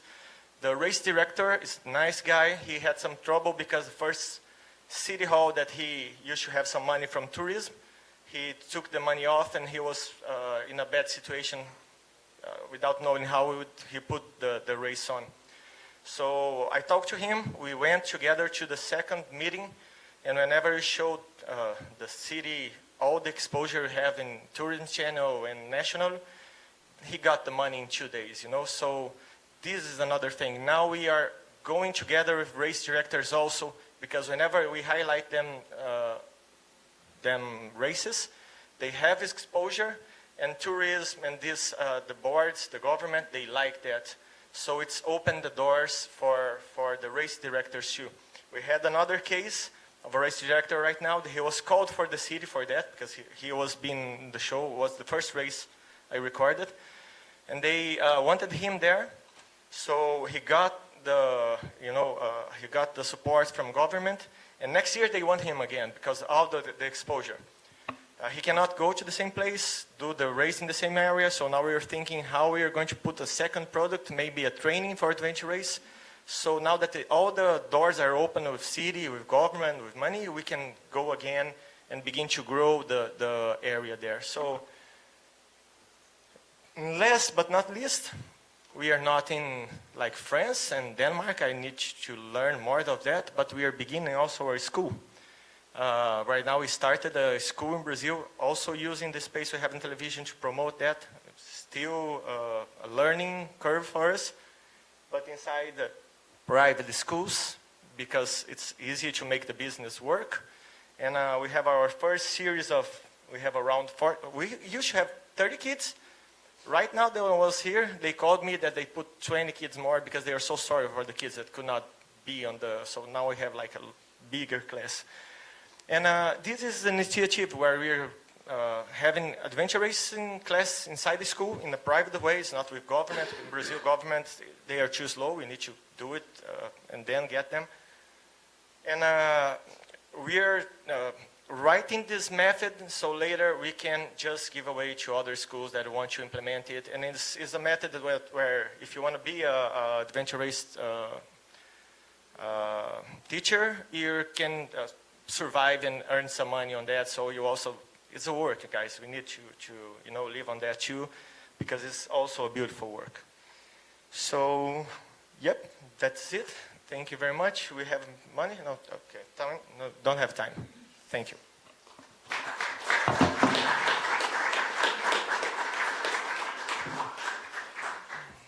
As I said when we started the session, it's been a pleasure to work alongside Samuel. The China survived. It's been working alongside Samuel for the past week, and alongside the incredible media team here at the Adventure Racing World Championship.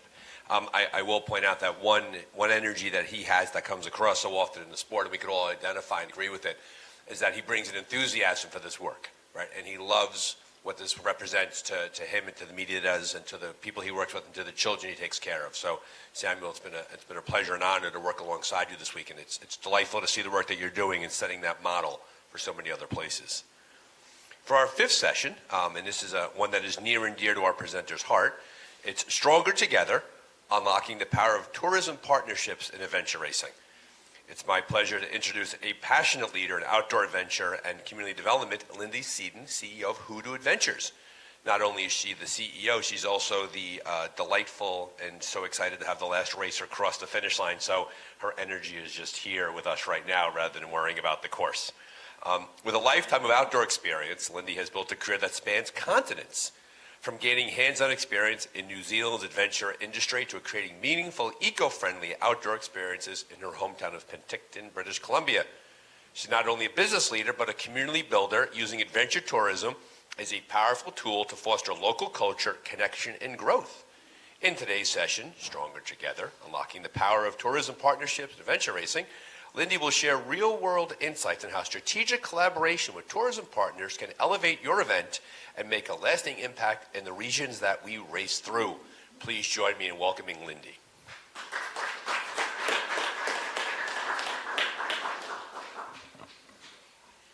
All right, so I could talk about this probably all day. So if you want to come speak to me later about it as well, I've tried to cram all of this into the 20 minutes that I have, or less if we're trying to stay on time. My background, as Brian said, is in tourism, and I have a deep passion for the connection that makes with our communities.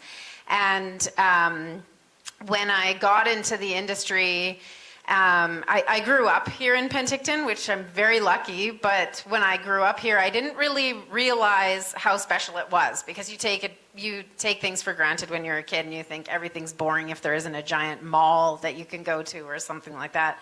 So it took me leaving here and traveling around the world to realize how special it is here, but also traveling to different places around the world and seeing what they have done with adventure tourism to be able to really understand the potential of this area, and learning from those other communities of creating a culture of adventure in a community and how that begins. And so when I started Hoodoo Adventures almost 20 years ago, we knew I knew that had to start with fostering things from a childhood age. So getting kids engaged in the outdoors and making sure they grew up with it.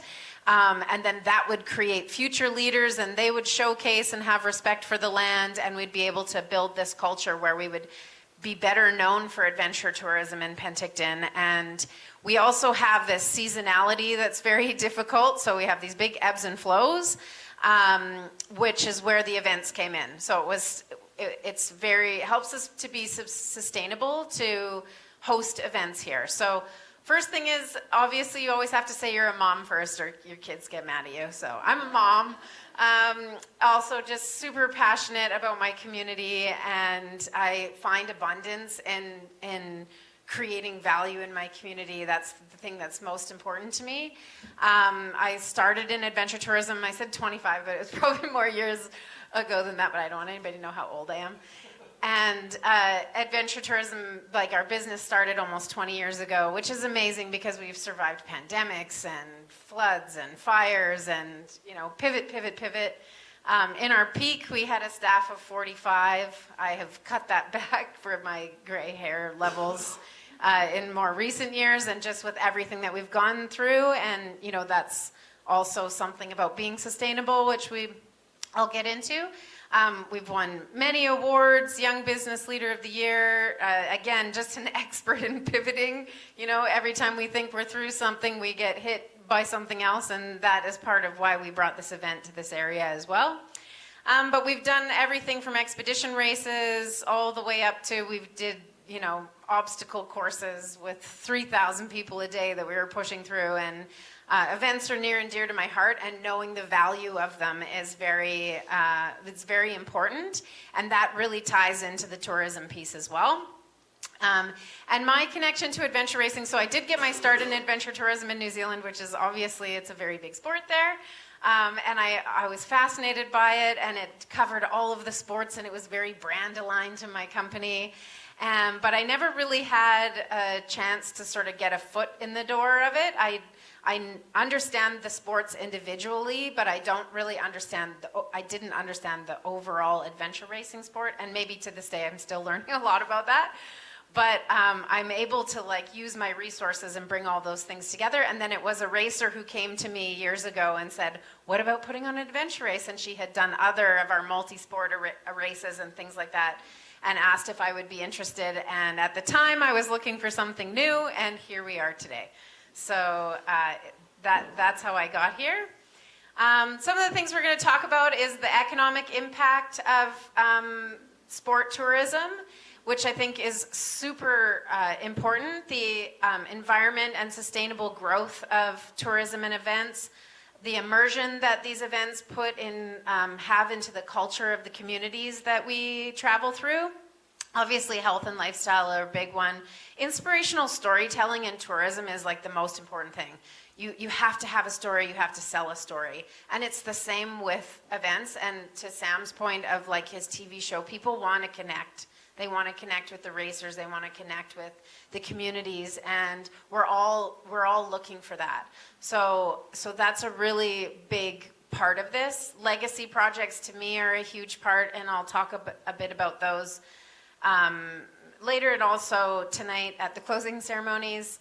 Leadership opportunities, again, looking at the kids that we can affect through the things that we do, by us being leaders, by the racers being leaders. Just there's a ripple effect there that's super important. And then I'm going to talk a little bit about the future growth of AR. For me, it's very interesting coming in as an outsider that I'm not an adventure racer. So I come in with business eyes often, and I look at things through the eyes of a business owner, and how is this sport sustainable? What can we do to grow it? And how do we ensure that we can stop?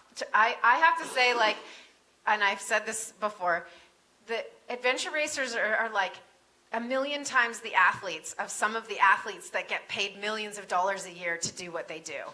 And you pay to do what you do. And I don't get it. I'm like, you should be paid. Why are you paying to be here? So I want to help you to try and not have this cost be a barrier to the amazing opportunities of adventure racing in communities and in the world. I think that would help us as organizers as well, because we can draw a bigger crowd, we can get more racers, we can create stories, we can spend more time on the things that are beneficial of the sport for our communities, and less time on being like, are they going to sign up? Can they afford it? Did the economy crash this year? Can they come? You know, we can focus on hosting and doing the best job that we can to get the best out of this sport for everybody involved. So that's what we're going to do. So looking at the economic impact. So these are the events that I've put on for the last however many years. I think it goes back to 2007. So it's so we use a sport tourism economic kind of, I don't know, worksheet or whatever it is. So you plunk all your numbers in of their spend and the people who are coming and how long they stay, and from the shirts that you buy to all of those things, and it comes out with a number. So we've put in the participant numbers for each event that we've had and the years that they've run, the places they go, the reach, whether it's international, US, obviously, you know, it's going to be relevant to where you are. And it comes out with this economic impact. So as you can see, over the last almost 20 years, our economic impact to our region is almost $135 million just through our events. That's not our tourism products, that's just the events that we run. So this is a very substantial number to be able to take to a government or to be able to take to a sponsor. To show what we're doing through events and what the possibility is through an event. So this is very important to track. It's really important for your own events or big or small, it doesn't matter. I can offer the spreadsheets for this, but it's really, really important. So we have, of course, a short-term economic boost through it's you guys coming and spending and staying in hotels and buying food and all of those pieces that are super important to small business and part of the reason why I push so hard to do shoulder season sports. You know, we don't need more business in the summer. We need you to come here now when things are starting to die off. Then there's the long-term exposure for tourism. So of course it's these stunning photos, and I haven't cried once in this event yet, except for when I saw a video of my town and this boat, and I was watching some of the media, and it was like, I could see my community being showcased and my culture and my place being showcased to the world, and that got me because that's a big part of my purpose for doing this. And so it's that long-term exposure that's so valuable because I know that you guys will all go home and you will say, go to Penticton, go to this place, check this place out, go back. And so that has like an immeasurable value that we can't put a number on, but it's real. And so the other part of it is just building community, creating culture, showing yourself as a vibrant community. So a lot of us, we have socioeconomic problems. Every country has them right now. We all have issues with homelessness, with drugs, whatever it is. We have these things. It's reality. But this is an opportunity for communities to feel vibrancy, to feel good about what we have, to feel the positive things that we have. And showcasing these things and putting them out there is extremely important for our communities to feel close to our culture, to have buy-in, to feel proud of where we are and what we do and who we are as people. And it doesn't matter for us, it's Canada right now, next year it's France. You know, it was Ecuador. I would never go to Ecuador, and all of a sudden I'm in Ecuador, I'm telling everybody to go to Ecuador. I'm like, this is the best. I never would have gone there if it wasn't for the race last year. I don't know why, it wasn't on my list. So, and now it is. So it's super important to feel proud of where we work and play. Environmental stewardship, and Michelle, you better give me like I said, I could talk all day, so give me a countdown if I start going over. Environmental stewardship, this is Joffrey Lakes. So I don't know if anybody's heard of Joffrey Lakes. This is a photo of Joffrey Lakes. Joffrey Lakes during the pandemic was a place you actually passed it. If you're a racer, you passed it on the way to Semaphore when you left Pemberton. It's a park that has basically, during the pandemic, everybody heard about it, and all of a sudden there was these droves of crowds. They were posting pictures and it got Insta-worthy or whatever, and all of a sudden droves of people were going to Joffrey Park, and it was basically overrun, and it was a problem. It was a problem for our Indigenous people. It was a problem for the people that lived there that wanted to use it. And so part of this whole thing of pushing out this media and saying, come to us, is that we have to do this responsibly. It's really important that we are thinking about our approach, and because we're in this infancy in adventure tourism and getting it out as a tourism product or getting it out as a tool, we have the opportunity to think about it now and make sure that we move forward in a really responsible way. So adventure racers are stewards of the land. There's no question about it, because it's where you play. It's where you want to be. You are not going to ruin the place that you love. You're going to go in and you're going to care for it. And that's one of the stories we need to tell, but it's also one of the things we need to remember, because sometimes when you just go out and you bring media in, you forget that all of a sudden you've told the world that this place exists, and now there's more people that are going to come. So we have to be very careful about that. The communities we travel through are often in their tourism infancy, so it's so special with adventure racing that we get to go to these tiny places that most people don't go.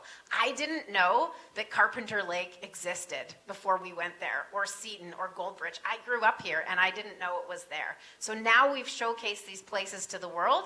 People are going to want to go there. We have to be very cautious about how we do that. The same thing with Pemberton. So Pemberton, the trails, we showcase these beautiful mountain bike trails. They're not a big community. They don't have a lot of infrastructure to be able to take care of those trails themselves. And there's a tipping point where it's like, where is the money coming to take care of the trails to make sure that that the people who are coming there aren't like basically using it and then leaving that community with trails they need to take care of. So we just need, and that comes down to the legacy project where we can have that positive impact, and we can make sure that if we're thinking ahead about these things, that can happen in a responsible way. Of course, hosting events can showcase the assets that we have, but this could have a negative impact if we don't think it through on our way through. And that in itself is just the pros and cons of the media coverage. We have to be careful. Like I said to Pemberton, what do you want us to showcase? What do you want us to show? And we'll try and make sure that we're being careful, that we don't go somewhere we're not supposed to be and we don't show something we're not supposed to. Because that will ruin it for us too, and all of a sudden we're not going to be allowed to go to these places that we want to go. So as organizers and just as human beings, we have a responsibility for sustainable growth. We're exposing areas to the world, and with that comes responsibility. It's very important to have open dialogue with the communities that we travel through. So I went to these communities once a month for the last probably year, and I created relationships with those communities, and I made sure that I knew what the boundaries were, and I knew who the stakeholders were, and I aimed to have benefit and legacy and make sure that they got the coverage that they wanted to get, and that's very important. Often I think people, and you know, there's this thing where sometimes events get big, and they're run by corporations, and they come in and they sweep through and they use the community and then they leave. And that's not what I want. That's not what I want for this or for the future or for my races. I want a connection to those communities, and I want to be able to assist them through the things that we're doing.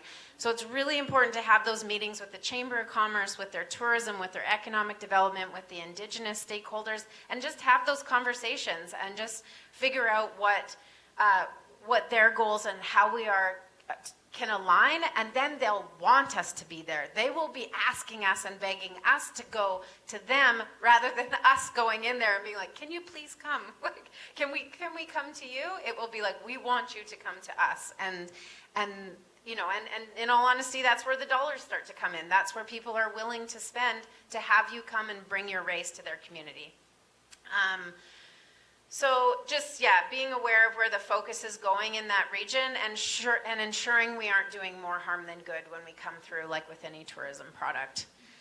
Immersion in culture, this is so close to my heart. So close to my heart with tourism and just with this sport. Like there was a line in the What is Adventure Racing, and that's what kind of got me, was just that immersion into our local culture. And that could look like Indigenous culture, that could look like the Gold Rush, that could look like the KVR Trail, whatever, this boat that you're sitting in right now. I mean, how cool is this?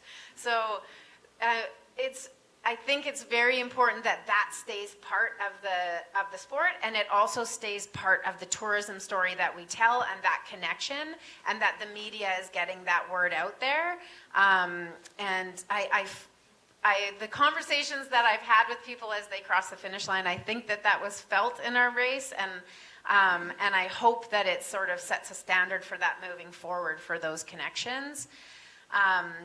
As it does have a huge value to not only the to the racers, but to the communities, to the partnerships, and also to the governments who we're hoping when we come to your country and we say we're bringing this race, this is the value of what we're bringing, that they're willing to, you know, again, it comes down to dollars. It costs money to put on races like this.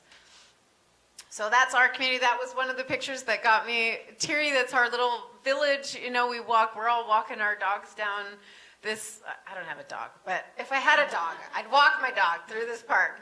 And, and so to see it with all these international flags and set up with all these people from around the world is just super special. Obviously, we have this amazing message of healthy lifestyle. Like, people have been watching. There's kids. I sent this out to all the schools. The schools are watching you. There are so many people, and it just is such a positive message, and it's time for us to switch the narrative in the world. We just need to, we as human beings have this opportunity to go, enough of that. We're now switching to a positive narrative where it's like healthy lifestyle, connection to community, the things that are important to us, and we can all do that as leaders, and this sport is perfect for that. Again, inspirational storytelling. So that connection to the racers themselves, I think the media has been amazing at this race, the coverage and what Kenton did to build the story ahead of time. So he really set the stage. He went in ahead of time with, and I mean, all this comes down to budget, but again, this is what we're working on. We're trying to make sure that we have that we can go into a community or a government office, a tourism office, and say, this is the value that we're bringing, this is the media coverage that you can get, so that these media teams can go in ahead of time and say, this is the stage, this is what it looks like. Because right before this year, I really found it hard as a non-adventure racer to follow the sport. I didn't get it. I would watch it and I couldn't really follow along with what was happening as well. I didn't know what a CP was or a TA or any of that stuff. So to be able to help to engage general public and make sure that they understand was really important to us this year. And so I think that comes down a lot to that inspirational storytelling too, of making sure that you have that connection to the teams and the places and the cultures and the areas that you're going through, set the stage, and then as the racers come through, reiterate all of that. And these are templates that we could all make together and, share them with races that Heidi can share with everybody and sort of help to enhance your race and try and secure some funding through tourism. Now, legacy projects is another thing that got me with this sport. I often find, again, like sometimes these corporations come through, these communities spend all this money on certain infrastructure and then they leave. And I'm not going to name any names here. You guys can draw your own. But it often happens with sport where it's like we're coming in and, the communities drop all of this money and and then they leave, and even often those communities are left with debt. They're not even left with much. And in this situation, I believe that this sport is different. I believe that we leave things that are positive behind it. And I have made it a big part of my goal to ensure that. So not just the assets. So when we came to these communities, they had no tourism assets. They had no photos. They had no videos. They had no content whatsoever for their communities, and because they're little and they don't have the resources to do it. So we've made it part of it to ensure that we leave a tourism video with every community that we've made for them. We're leaving them with photos and videos that they can use to develop their own tourism products. And not only that, but I'm leaving them with 10 by 10 tents and fire pits and bins and tents for their youth programs and things like that we can leave behind those are all valuable things that from the event that we can leave in those communities that they can use. But also we're donating to the trails. So any of the trails that we used, we've made a donation to those trail societies. And, having the, cultural part of it, having the performers come out, having the vendors come out, making sure that there's opportunities for people to utilize the event.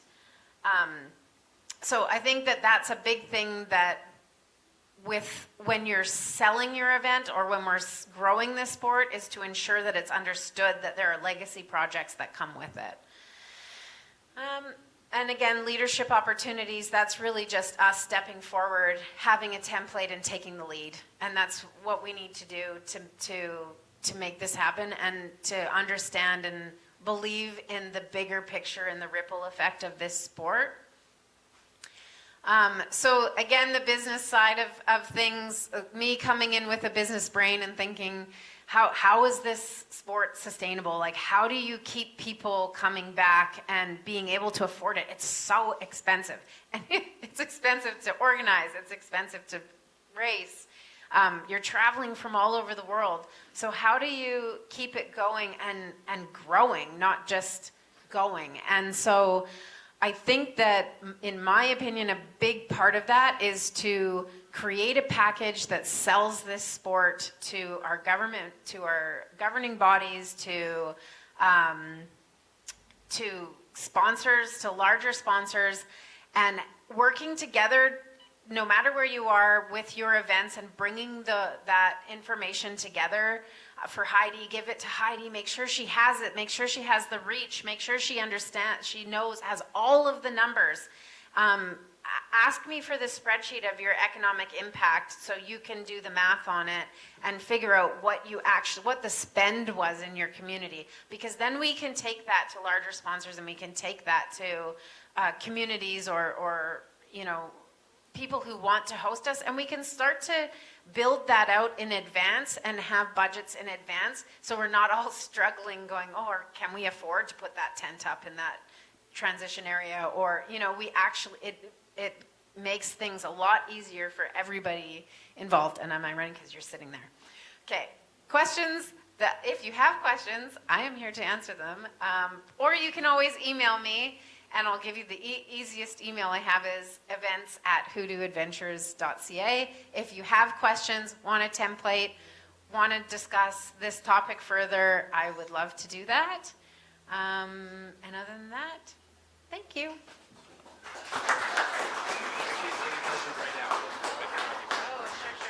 Are there any questions right now for Lindy? Anybody? It's because I just covered everything so well. Thank you, Lindy, for crushing the presentation so well. I will point out, and Lindy talked a lot about this, as whenever you intersect with an organization, right, whether it be a job, whether it be a family, you want to leave that place for the better, right? That's the ultimate goal. And having seen the course, like many of us in this room have, having seen the traveling of the race through the course over these past 9.5, 10 days, that each community we passed through was the better for the fact that the Adventure Racing World Championship passed through their community, whether it be on the financial side, the money that was spent by the racers for hotel rooms and for a lot of food. The food truck had the best day ever they've had in their history. But alongside that, too, the fact that the race in the community and the sport represented itself so well to those communities that they look back with fondness for the presence of the ARWC being held here. And if we work inside the world of adventure sports and endurance sports, we know that there are much larger corporations that are somewhat predatory.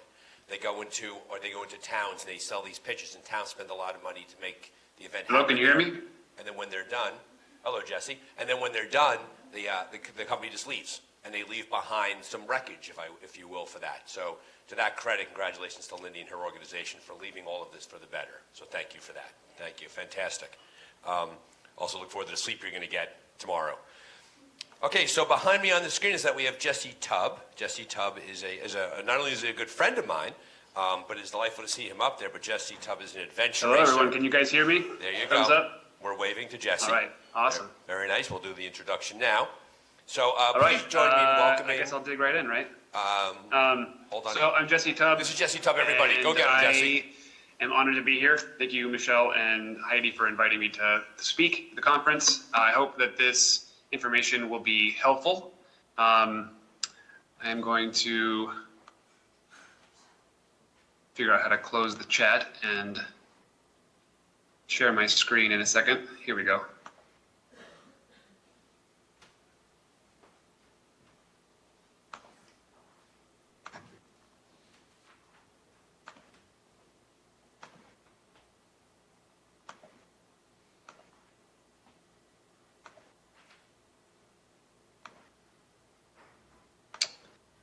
All right, so I'm going to talk about some mental fitness techniques that I have used for myself to deal with my own anxiety and stress in life, as well as the tools that I've used to help my clients through my workshops and my coaching to be better humans, right? We do these difficult, challenging things in the endurance space, and we build this mental capacity or this resilience capacity in this physical space. And the biggest takeaway for me, or the biggest gap for me, was this gap between the resilience I had developed as an athlete and the lack of resilience that I had as a father, husband, and employee. So I became really curious and really intentional about building that transference between the resilience that I had developed as an athlete into other areas of my life. And I call it mental fitness, right? Just like physical fitness, we go to the gym and we gradually build up our capacity by lifting greater and greater weight. And in the mental space, we can do the same thing. We can apply that same technique by taking these techniques and these frameworks and applying them to situations that are maybe a 2 out of 10 or a 3 out of 10 to develop the capacity to handle the larger stresses and triggers, right? We don't go to the gym and try to deadlift 900 pounds on the first day. We're not going to use these skills and these techniques on something that's a 9 out of 10. So I frame a lot of this in the context of this mental fitness idea. So we're going to talk about 3 different techniques. One is a mindset reset, and then we're going to talk about the power of story, and then we're going to talk about that transference piece that I talked about.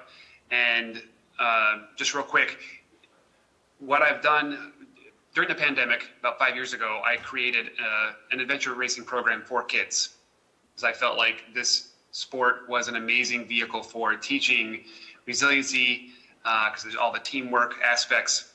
And I feel like adventure racing is uniquely situated to learn these techniques, because it creates the same somatic experience of stress that we feel at home or at life or at work. And the thing that differentiates adventure racing from other endurance sports is this team building aspect, right? We have to work with other people, especially on these longer races. So this adds a really unique wrinkle to the otherwise ubiquitous experience of ultra experience or endurance competition, ultra marathons and other things like that, where you bring in this teamwork aspect that it really creates whole other layers of complexity and issues. Then you have the problem solving under pressure, which you don't necessarily have when you are doing a triathlon or an ultra marathon. And the thing that I really sort of drive home that is a unique quality of adventure racing is you have all these choice points. And are we going to go up that hill to get the checkpoint at the hilltop? Are we going to skip that checkpoint? Are we going to try to push ahead to get to the dark zone? Are we going to choose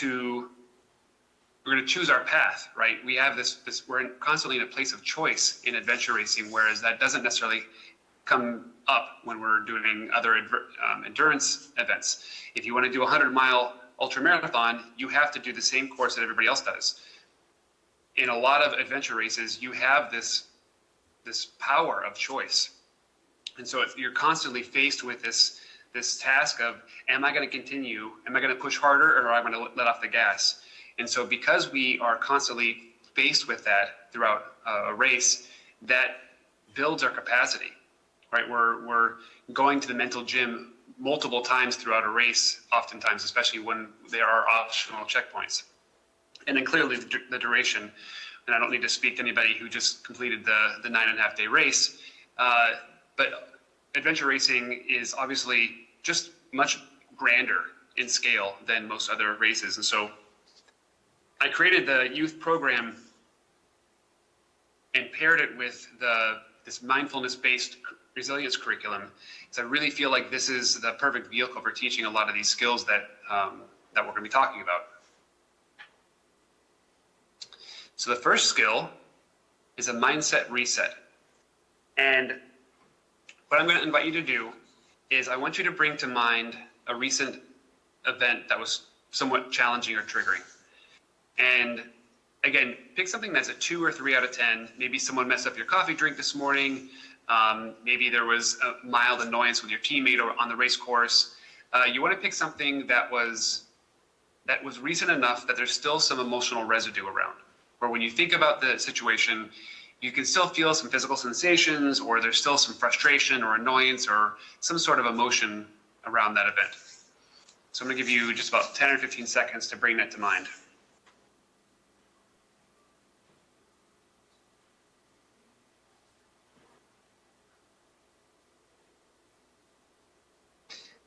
And I'm going to invite you to close your eyes so you can really tap into this experience. And I want you to think about, what were you thinking? What were your thoughts? What was your physical experience? Maybe you're still having some of those same physical experiences. Maybe there's a weight or a pain in your chest or a tension in your forehead. What were your feelings about that situation? And the crisper and clearer you can make that visualization, the more effective these resets will be. So really drop into your body right now as deeply as you can. And first, we're going to just bring your attention away from that experience and now fully to your breath. Just noticing the rise and fall of your chest. Maybe any smells in the room.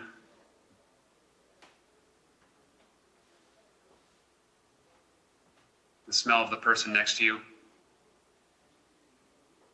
Maybe there's a temperature in the air that you notice as it enters and exits your mouth or nose.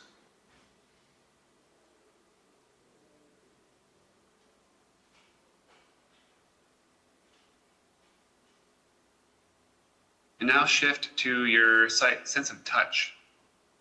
And just bring your thumb and forefinger together and rub it slowly and lightly enough that you can feel the ridges of your fingertips moving against each other. And again, you want to bring your full awareness to the sensation of your fingertips.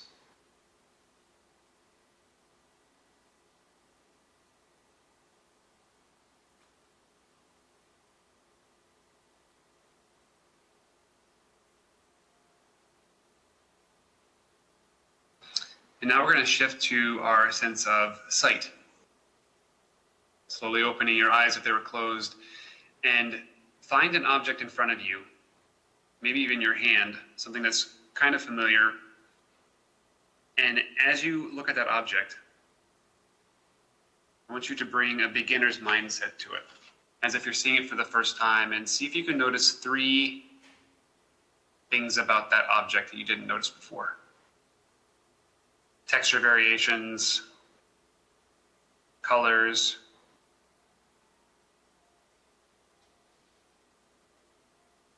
begin to be really deeply curious about that object.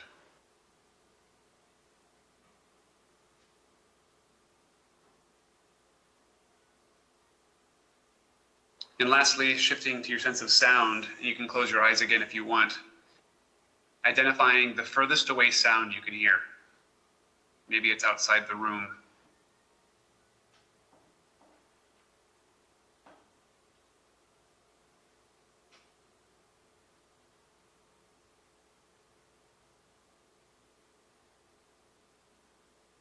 And then bringing your attention closer into the space you're in, see if you can just scan your environment and identify all the sounds that are happening around you.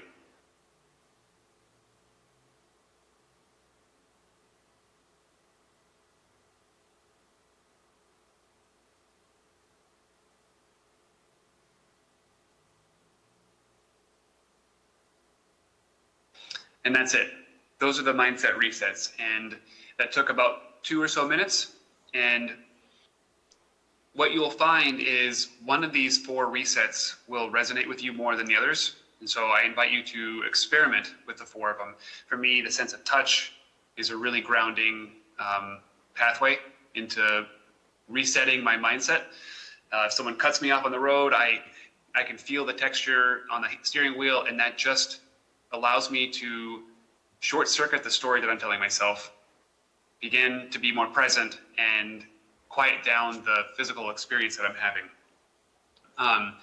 This only works, just like I said, if you're going to the gym or you're working out, this only works if you practice this on Again, 2 or 3 out of 10 scale.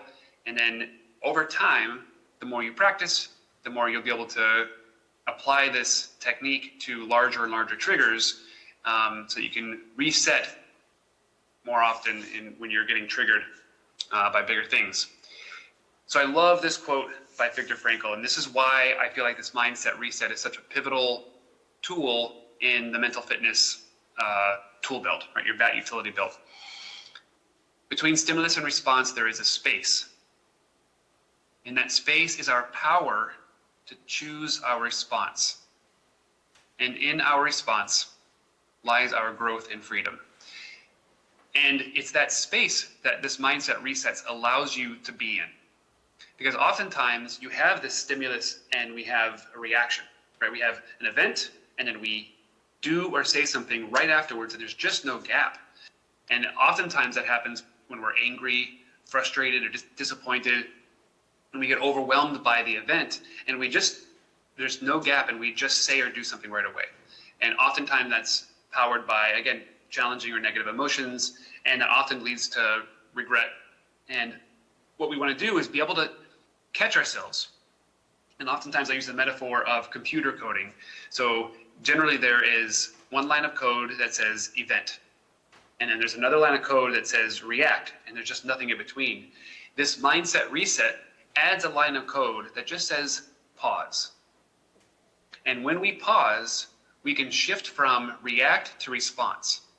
And the difference between those two is quite stark, because a reaction, again, is instantaneous, but there's not a lot of thought or intention or volition behind it.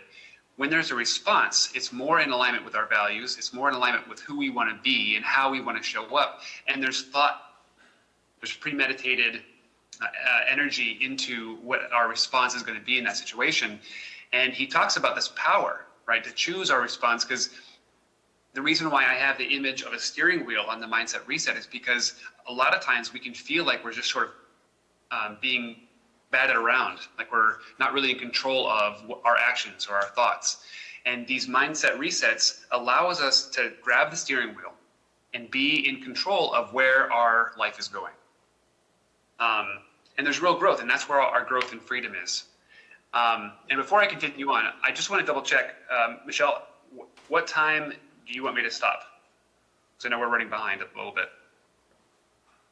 Jesse, 15, 20 more minutes? 20 minutes. All right, we're gonna power through this then. So I'll just say this now. I'm covering a lot of information. I'm basically combining 3 different workshops into one, that I'm trying to cherry pick the things that I feel like are most important for this community. If you have any follow-up questions or anything that I went too quick on, I'm happy to share these slides. I'll have my email at the end, so please feel free to reach out. So I really feel passionate that these skills and these tools are pivotal to helping us be better humans. Okay, so story is at the heart of being resilient. My definition of resilience is responding to challenges with a positive mindset. And that our mindset is absolutely determined by the story we're telling ourselves. It's how we make sense of the world. It's our superpower as humans. We interpret actions and events and our thoughts through story. And these are the ways story shows up in our lives as humans, right? And so we have the cultural, the personal, interpersonal, media, education. And the reason why I made internal narratives bigger is because that's what we're going to be focusing on, is this idea that we tell ourselves stories about ourselves, our capacities, our capabilities. We tell ourselves stories about other people, and we tell ourselves stories about events, right? And it's the stories we tell ourselves that determines our experience. And oftentimes we'll have an initial thought about something, ourselves or other people or events, but it's our thought about our thoughts that really, really matter. And that's what I'm really hoping to drive home here, is that we can have initial thoughts about initial judgments about ourselves or other people or situations, but we get to control the second thought. And in Buddhism, they talk about the second arrow of samsara, right? The first arrow is someone does something bad to us, they say something bad to us, or something happens in a race, or some event happens, right? Or we have this negative thought about who we are or ourselves. And the second arrow is the self-judgment, the blaming, the shame, the thought that we are not good enough, that we're not capable enough, that we're not capable enough. It's that thought that is the second arrow. That's where suffering comes from, because it's okay to be angry. It's okay to be frustrated and have normal responses to situations and events. What we're trying to do with these techniques and these tools is gain some clarity about what the proper response to that situation is. So these are all the things in this, number 6 bullet point about these internal narratives. This is how this shows up for us. How we compare to ourselves to other people, our fears, whether we're confident, whether we're not confident. All these things are generated. The seeds of all of this are the stories we tell ourselves. And those stories come from culture, religion, our families, our experiences, our age, our gender, a whole bunch of things form our inner narrative, our inner monologue of who we are and how we move in the world. So this is my absolute favorite quote that I apply or attribute, or not attribute, but I apply to adventure racing. Everybody has a plan until they get punched in the face, right? And I'll just share a quick story. When I was racing with Bones in Morocco, our plan was to gun for the podium, right? 2 nights before, Roy got food poisoning, was up all night, throwing up, like literally throwing up through his nose and passing out. It was terrible. I couldn't put down any calories before the first stage of the race. It was a 40-mile trek through the desert. He was just dragging.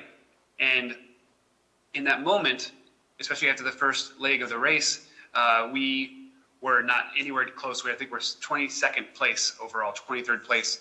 And one of my teammates had a hard time letting go of what was happening, of the story that they were telling themselves was that that we're supposed to be more competitive, and that they'd never done a race where they didn't clear the course. And so there was a lot of discussion with that teammate about letting go of the expectation that we were going to perform at a certain level. And once we were all as a team able to let go of the story of this assumption of the shoulds, that we should be performing this way, or we should be doing something other than what's happening, then it became less of a race and more of an adventure. And just as in life, we have all these assumptions about how people should act, how we should act, how things should happen. And when we can let go of those shoulds, right? One of my favorite phrases of that is, don't should on yourself. Like, we just have all these expectations about our capabilities, other people's actions. When we can let go of those, that's where the real power comes in. Because that's when we can let go of the narratives that control our negative emotions. So we all have mental maps, right? And when I asked ChatGPT or some AI to come up with an image of mental maps, I actually love the fact that it got the actual geography right, but it totally jacked up the names of all of the countries. This was ChatGPT's mental map of the world, right? And we all have this. We all have this map filter on our brain, and we see the same experience as other people, but the way we filter it, the way we experience it, is completely different based on what our mental map happens to be. I just want to show this quick video to demonstrate this. Okay, we're at Honokohau Harbor, and this lady just drove into the boat ramp here at Honokohau and Kona. Hurry, it's going under! Hurry up and get out! On the Big Island, a woman says her GPS led her straight into the water last night at Honokohau Harbor. Witnesses tell KITV4 around 8 last night they saw the woman drive into the water from the top of the ramp. She also told them she thought the water was a puddle. We coaxed her out of the vehicle, took some time. She didn't want to get out. She wanted to get all of her personal belongings first, which was kind of crazy in my opinion. Then she got out of the vehicle, and the vehicle literally sank seconds after she got out. The woman was able to swim to that witness's boat safely. Cars since been removed from the water. And this isn't the first incident of someone driving straight into the harbor after following their GPS. We told you about this incident just a few weeks ago of a couple of tourists who drove into the water at that same boat ramp. The women say they followed their Google GPS to try to find a manta ray tour. They too got out safely.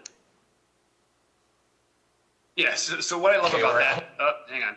What I love about that is they were following somebody else's map, right? And how many times do we act in life through the filter of somebody else? Maybe our parents or our culture or religion gives us a map to go by. And if we don't use discernment, if we're not in a place where we check in with our values and who we really want to show up as, we can be led astray, right? If we're not really having our eyes open and take in things with discernment, with awareness and acceptance of like, this is the situation.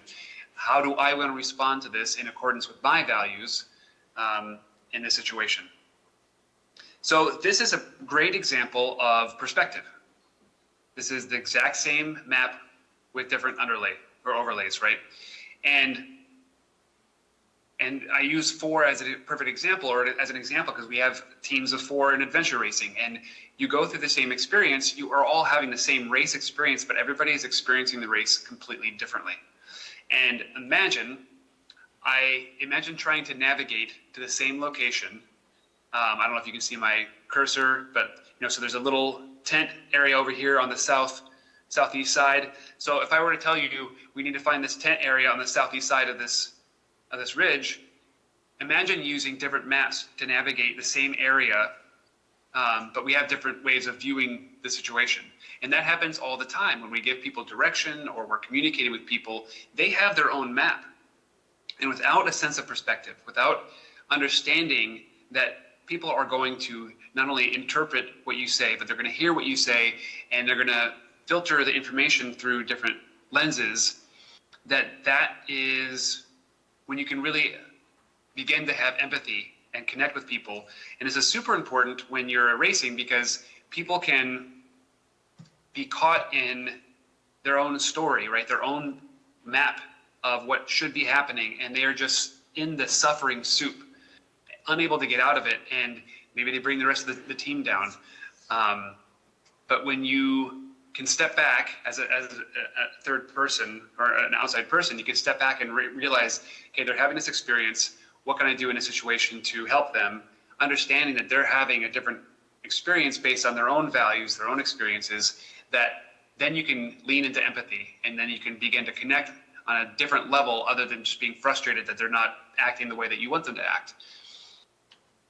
And that leads me to one of my overall points here is how you show up in adventure racing is absolutely how you show up in life.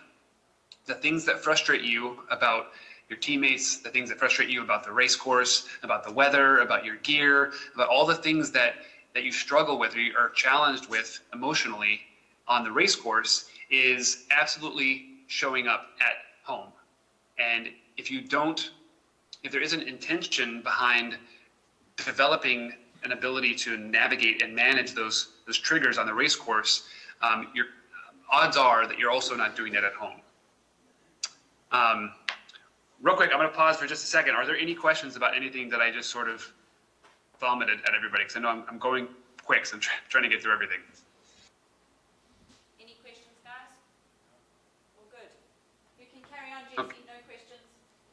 Okay, so real quick, I know we're running out of time, but I want to just do a real quick activity with everybody. I'm going to invite everybody to stand up. If you're at home or if you're in that place, I want everybody to stand up, and you're facing forward. I want you to act as if that is north, right? So as you're standing up and that is north, I want you to think of maybe even the same situation that you used for the mindset reset. But I'm inviting you to think of a challenging situation that is maybe a 4 or 5 out of 10, something that maybe even bigger, maybe even a 7 or 8, something that maybe there's a challenge at work or with your kids or your spouse or whatever. Spend a couple seconds getting some clarity about what that situation is. And again, bring it into your body, really get clarity about what it feels like, what your thoughts are, what your sensations are about that situation.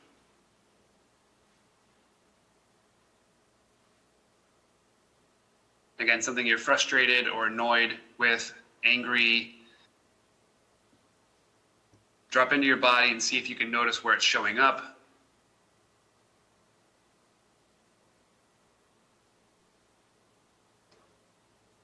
And I can't see everybody, so I'm not going to see if anybody's doing this right.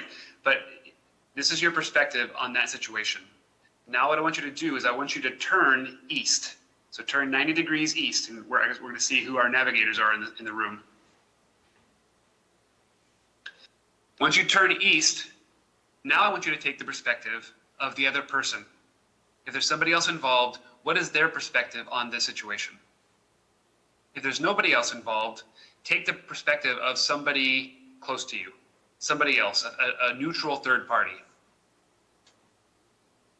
What wisdom or insights do they have about this experience? What is their experience in the situation?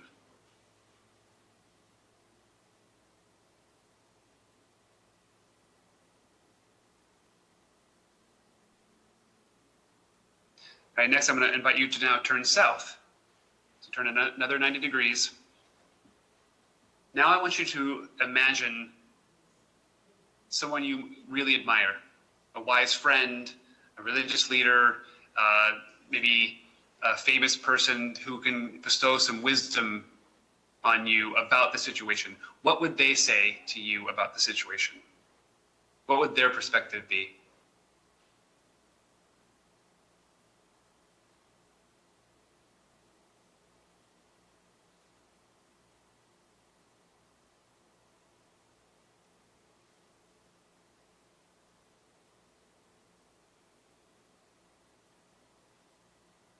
All right, lastly, turn 90 degrees one more time. And I want you to identify something in front of you, an object. And think about how that object is a metaphor for this situation.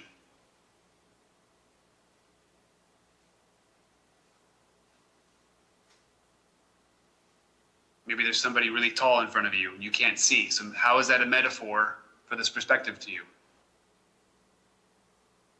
Or maybe you can see somebody's bald spot. Maybe that's a metaphor for this perspective for you.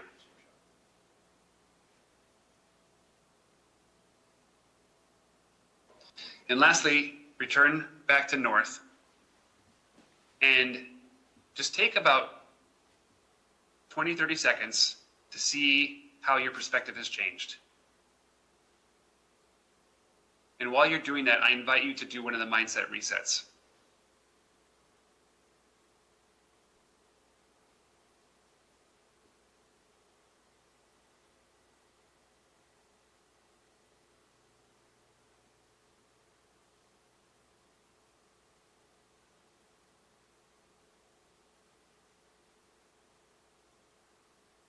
All right, good. You can all sit down.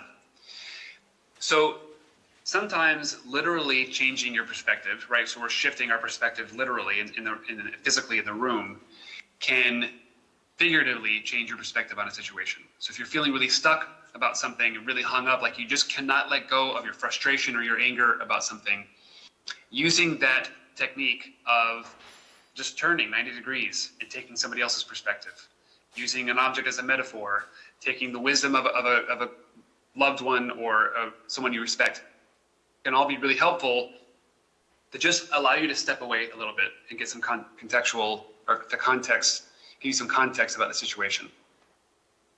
I just love this image, right? I almost wish that they would have put an exclamation point at the end of them, right? So we can imagine this is definitely not, there's not a question mark after the numbers. Like they are declaring that this is correct. This is the right view. And how many times in life are we absolutely certain that our view, our perspective of the situation is the only correct one? And again, the power of the mindset reset and the power of understanding that story is at the heart of all this, that we are just storytelling machines, is that it moves us, it has the power to move us from certainty to curiosity. And when we can move from certainty to curiosity, then we move from a single right answer, a way of being, a way of interpreting the situation to multiple ways. That we're open to the possibility that maybe the story we have about the situation is not the only one. It can be correct because it's correct for us, but there could also be other correct interpretations or experiences of that situation. So just, again, these two tools can be really powerful, especially when practiced together. Little and often are the phrases that I use. Little, as in terms of intensity, right? 2 or 3 out of the scale, so we're building our capacity. And often, obviously, is the frequency so that we can continue to develop our mental muscle to learn these skills and apply these skills to more and more situations. So how do we end the story, right? Obviously, we're never going to stop telling ourselves a story, but it's important to understand that there are some techniques that you can use, some frameworks that you can use to help navigate through the story that we're experiencing or we're telling ourselves.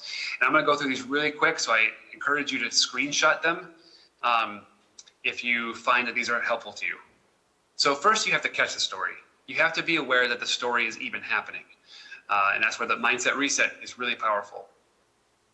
And you can just ask yourself the question, is it true? Is what I'm believing really true? And can the opposite be true? Byron Katie has this amazing 4-step, it's called The Work. And it's a really powerful framework for working through some really challenging situations that you're going through. We act and say things based on the stories that we're telling ourselves and the stories that we're believing. So you can ask yourself, who would I be? How would I be?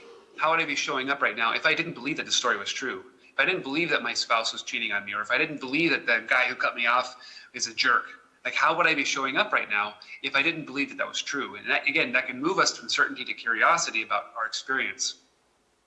It also allows us to show up in a way, again, move from react to respond. You can also ask yourself, is the story still serving you?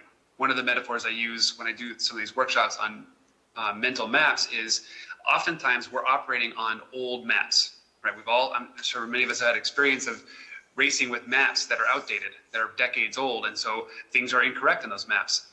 And a lot of times we have stories about who we are that were given to us by our parents, well-meaning adults. Oh, Jenny's the smart one, and Miles is the athletic one, and we carry those identities with us. And maybe that was never really who we were. That's just something that somebody else told us. That story that we're believing about ourselves isn't really even true, or is it serving us any longer? And you can ask yourself, what do I want to believe? What do I want to be true?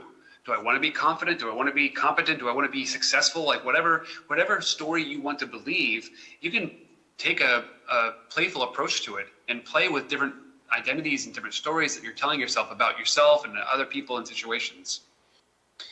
So literally, we are what we eat, right? The food that we take in literally becomes our body in a couple of hours. Same goes for our identities in our minds.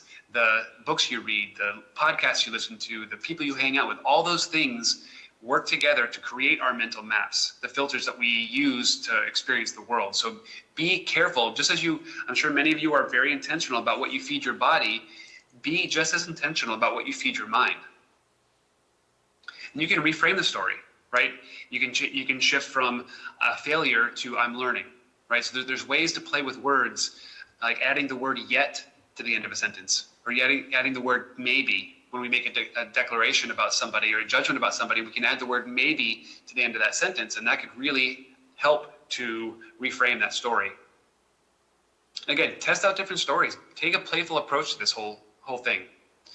Brené Brown has this wonderful story where she and her husband always say, the story I'm telling myself about the situation when they're engaging in a conversation with each other about something that's frustrating them, is they begin it by saying, the story I'm telling myself, because then what that does is it lets the other person know that you are in story and that there's a possibility that other stories exist.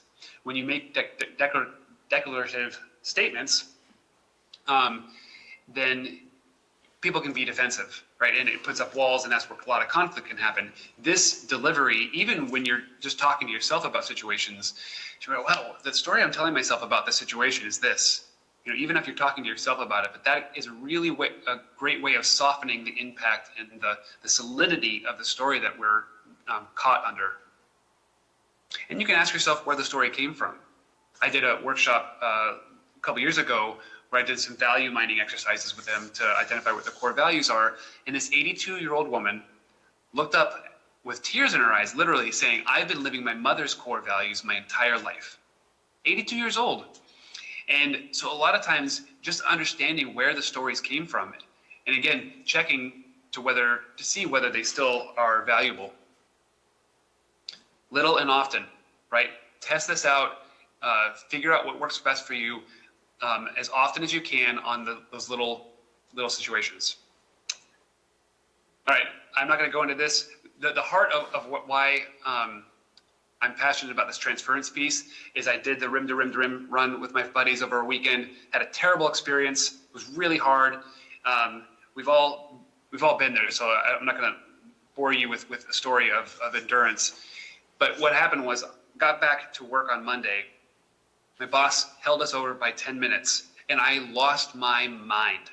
I could not control my anger. I was just screaming inside, and that's when it hit me that I could do this really hard thing, fly out on Friday, do the thing on Saturday, come back, and get back to work. But I couldn't sit down in an air-conditioned environment for 10 minutes listening to somebody talk. And that's when I realized that I was doing all these hard physical things to develop this resilience in this one area of my life, but it stayed siloed there.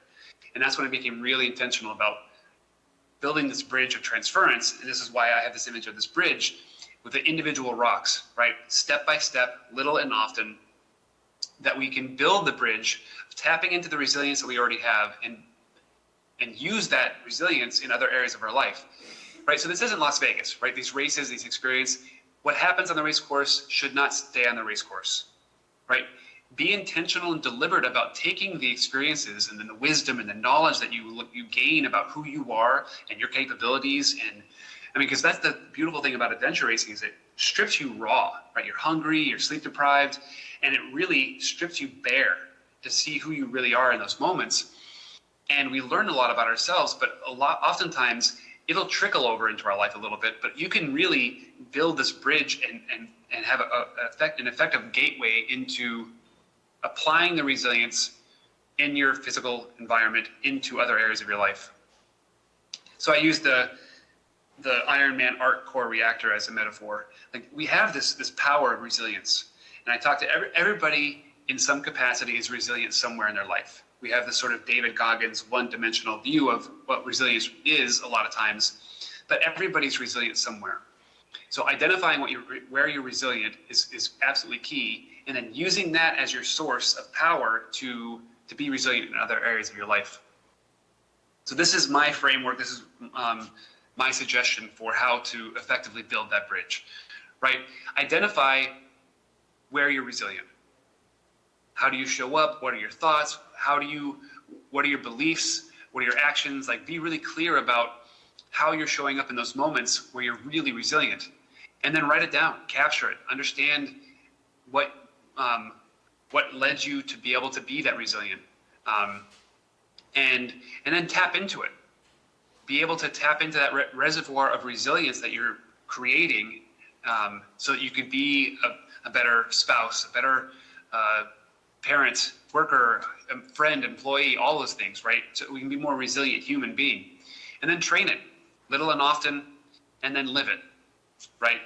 Apply this framework of telling yourselves stories of confidence, stories of competence that allows you to show up in a way that you really want to show up as. So in summary, I know we're kind of running late. Those are the three things that I really wanted to drive home. This mindset reset, the power of story, and then this whole transference piece. To me, those are the three pillars to developing mental fitness as an endurance athlete.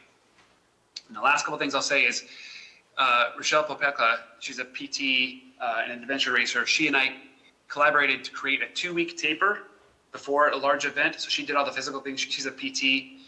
She did all the physical aspects of the taper, and I did all the mental. So I have meditations and gratitude showers and how to sleep better and all these things. If you're interested in it, it's totally free. And then we also did a 1-week post-race, navigating the post-race blues. And this is a framework for, again, doing a race audit, figuring out how to resource yourself to fill your soul, your energy back up. Yeah, it's just a free thing that we created to get some information out there to help the community. a little sales pitch. I'm a meditation instructor and lead curriculum designer for this new website that came out earlier this year called Complete Focus.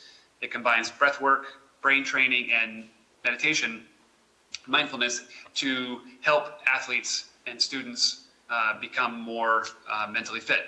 And so if you use that code, you can get a coupon, and that QR code there is for the website.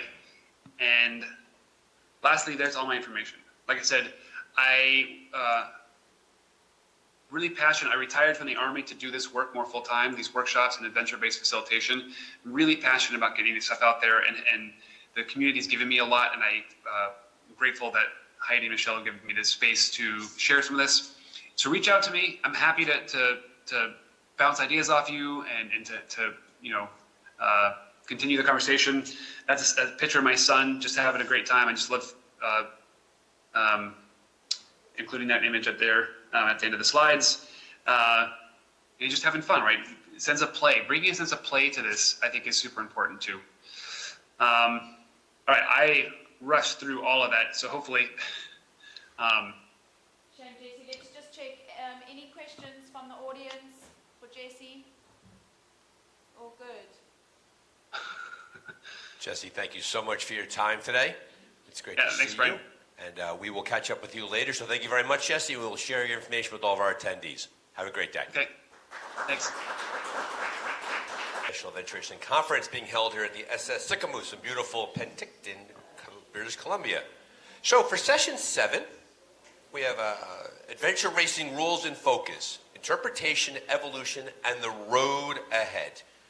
Rules are the foundation of fair play, but in a sport as dynamic and unpredictable as adventure racing, how they are applied and evolved is just as critical as the rules themselves. Please join this panel of experienced ARWS officials, Scott Alexander and Wayne Leake, for a timely and thought-provoking discussion on the intent, interpretation, and ongoing evolution of the Adventure Racing World Series rules. This session will explore the core philosophy behind the ARWS rules. Were they designed to protect, promote, or prevent? How referees and race officials should approach rule enforcement in the spirit of fairness, safety, and integrity.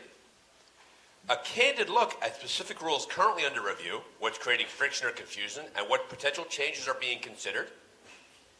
The balance between consistency and flexibility, especially in remote, high-pressure racing environments. Audience members will gain a deeper insight into how rules are shaped, applied, and evolved, and will have the opportunity to understand the reasoning behind rule interpretations and updates that directly impact teams, organizers, and referees alike. This is a must-attend for racers, race referees, and race directors who want to stay informed, contribute to the conversation, and help shape the future of a fair and thriving sport. Ladies and gentlemen, Wayne and Scott, take it away, men. They clap to start. That's a good sign, I think. Hi, guys. Thanks for being here. This session kind of came together very, very late. We were going to discuss it all week, but it's been a busy week. And we were actually, if you noticed, I stepped out, Igor stepped out, and Scott was downstairs because we were doing some refereeing up until about 45 minutes ago. So we're just trying to get all the things buttoned down and everything sorted out to kind of close out this event. Just to start, I just put some general things that we kind of wanted to talk about. A little bit about philosophy. Race directors have a vision for their events. They use the ARWS framework of rules and best practices as a starting point. They create a structure and a course that works for their event. As race referees, our role is to work with the race director's vision and structure and help execute that event safely and fairly. Really, the cornerstone is the race director's vision and structure that they built for their event. We're here to help shape that, but we're also here to help interpret that and make sure it's we are all focused on the same thing. We want a safe, fair, exciting race experience for everybody. A little bit about our goals for the referee and our rules process. Continuous improvement. We learn things every day. We learn things even this morning about how the rules can work, how we can make this system work so that, again, we're making for our sport better. Review, adapt, improve that framework. again, sharing best practices for all race organizations. We're going to talk a little bit about process of, as a race referee, for race directors, where can we back up the process to ensure that we are giving you the input you need early enough to help shape your event so that it runs smoothly. We're trying to strengthen the framework that we have and the best practices that we can give to all ARWS events to make them, as strong as we can. And then a little bit about kind of the plan for 2026. Scott is the head referee as of this year and has some good ideas about how we can strengthen the whole process and that framework. Scott, you want to talk a little bit about kind of some of the areas of development, I guess?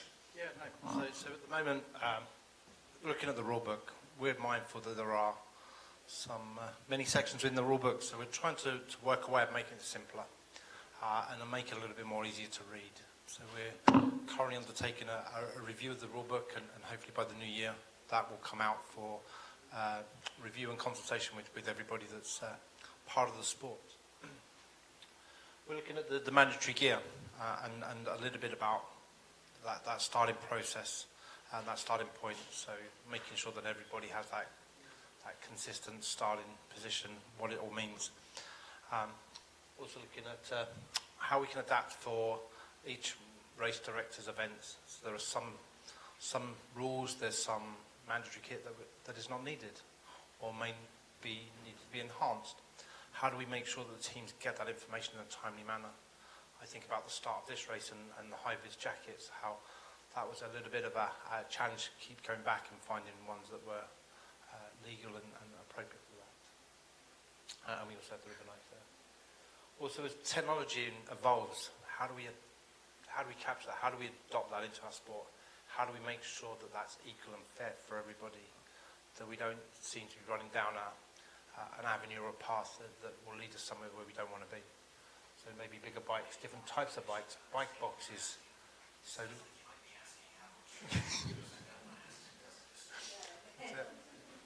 we're looking at how we can standardise that a little bit. What a lot of racers don't appreciate is, for example, the bike boxes. They come in very many different shapes, sizes. Handles can be on the left and the right, on the front and the back. Some don't have any, some have lift handles, some have hole. So how do we help the organisers? How do we help the teams become more standard in our approach? It helps everybody at the end of the day on that. And then finally, AR watches. At the moment, we have a rule that states that if it's approved by ARWS, we can allow some GPS watches to be used within the sport. At the moment, that's only Garmin. And we have a list of Garmin watches that can be put into AR mode. But I know that other companies, other manufacturers are looking to adapt that process into their technology as well. So when that comes on board, how do we test that? How do we make sure that the teams have that ability to use that technology wherever possible? Just on the watches thing, I mean, it becomes something else for race organizers to manage. You've got to maintain a list at the front end of who's going to be doing it. You've got to devote resources at your finish line to say who's going to look at those watches and make sure they stayed. If the watch is turned off or the battery died, or if they went out of AR mode, what is the process for that? So there's room for improvement to strengthen that, because racers want to race with them. They want the tracking. They want the training, the Strava, want the Strava hours on there. So we've got to make sure that process works and is easily applicable and easily to execute for race directors. So those are kind of another area for development. A little bit again about consultation and Scott's kind of moving forward with opening it up to the world a little bit about, what are the gaps in the rule structure? What are things that race directors need to have in their rule structure? How do racers, if you guys have just come off a 9-day race and that rule didn't work or something like that, what's the process for feedback? How do you share that information and get more clarity? We have a referee committee that actually is a real strength of the program. We have referees all over the world and a WhatsApp group that in real time, and we had a situation in this race where there was an issue that we were working through. Scott put out the call and said, okay, who's not related to this race, because there was 4 of us here. There was actually another, Jan was doing media. She's also a race referee. But we needed someone to step back in case a situation had to escalate to another level.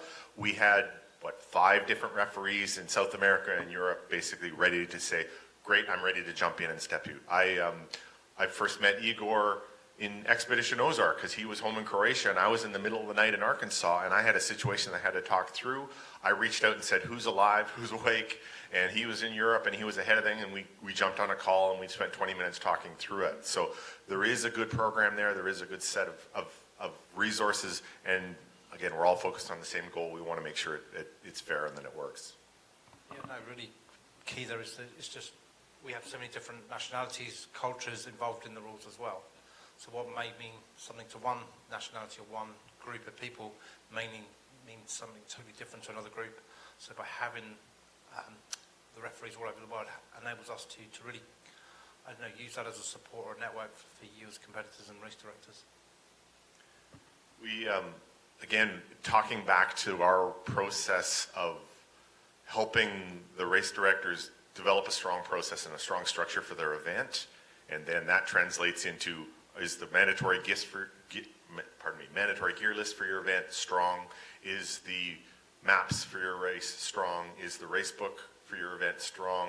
And right down to your race briefing. And actually one of our referees in our chat talked about the circle. After the race briefing, there's the circle of racers that come up around and talk to the race directors about asking those questions and things like that. So how do we do that? We strengthen your process so that we answer more of the race director is equipped to answer more of those questions in their race book and in their race briefing and things like that. So we don't have to have that where all of a sudden now there's new information that's being interpreted or clarified that isn't going to be properly shared to the entire race course or the entire field, because that's where fairness comes in, and we want to make sure that everyone has the proper information to race with. And then if you do all that work out front and you build the structure up front, things can flow smoothly. So never going to be perfect, but that's kind of our goal, is to strengthen that process.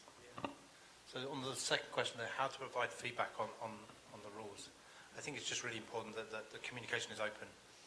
We have some rules that, like, you must be within 5 meters of the checkpoint when you clip it or dip it. Some competitors may say, oh, I'd like that to be 50 meters, 100 meters. Others would like to be, we've got to be all together. It's making sure that we find that right balance. So whilst the feedback is well received, sometimes we may not be able to adopt that, and we certainly won't be making knee-jerk reactions to any particular feedback that we have, but rather just making sure that we have that. One of the other things we're looking at the rules when we're going forward is that when we update them, it can be very difficult sometimes to actually find out which rules have changed, which ones have been taken out, which ones have been added in. So going forward, we'll have a very clear summary of all of the changes in that particular version and enable teams then to look into that.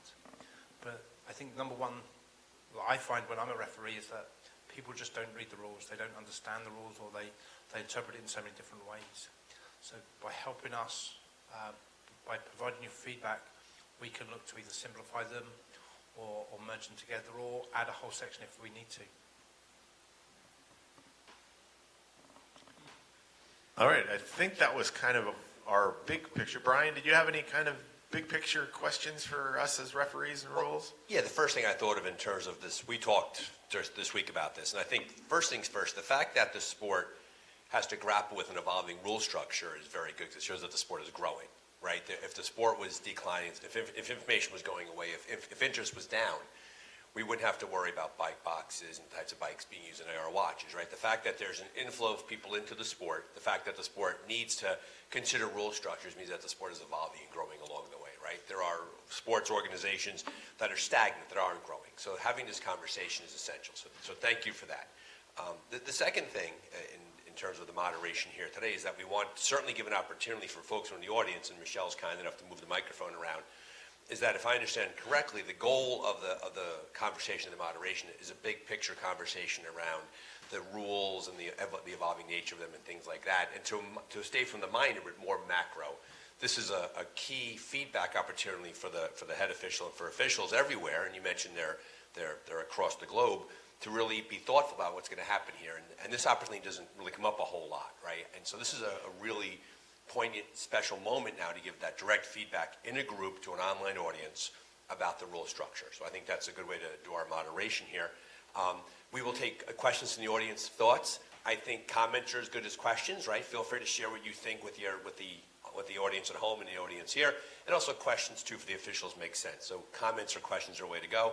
Michelle is kind enough to run the microphone.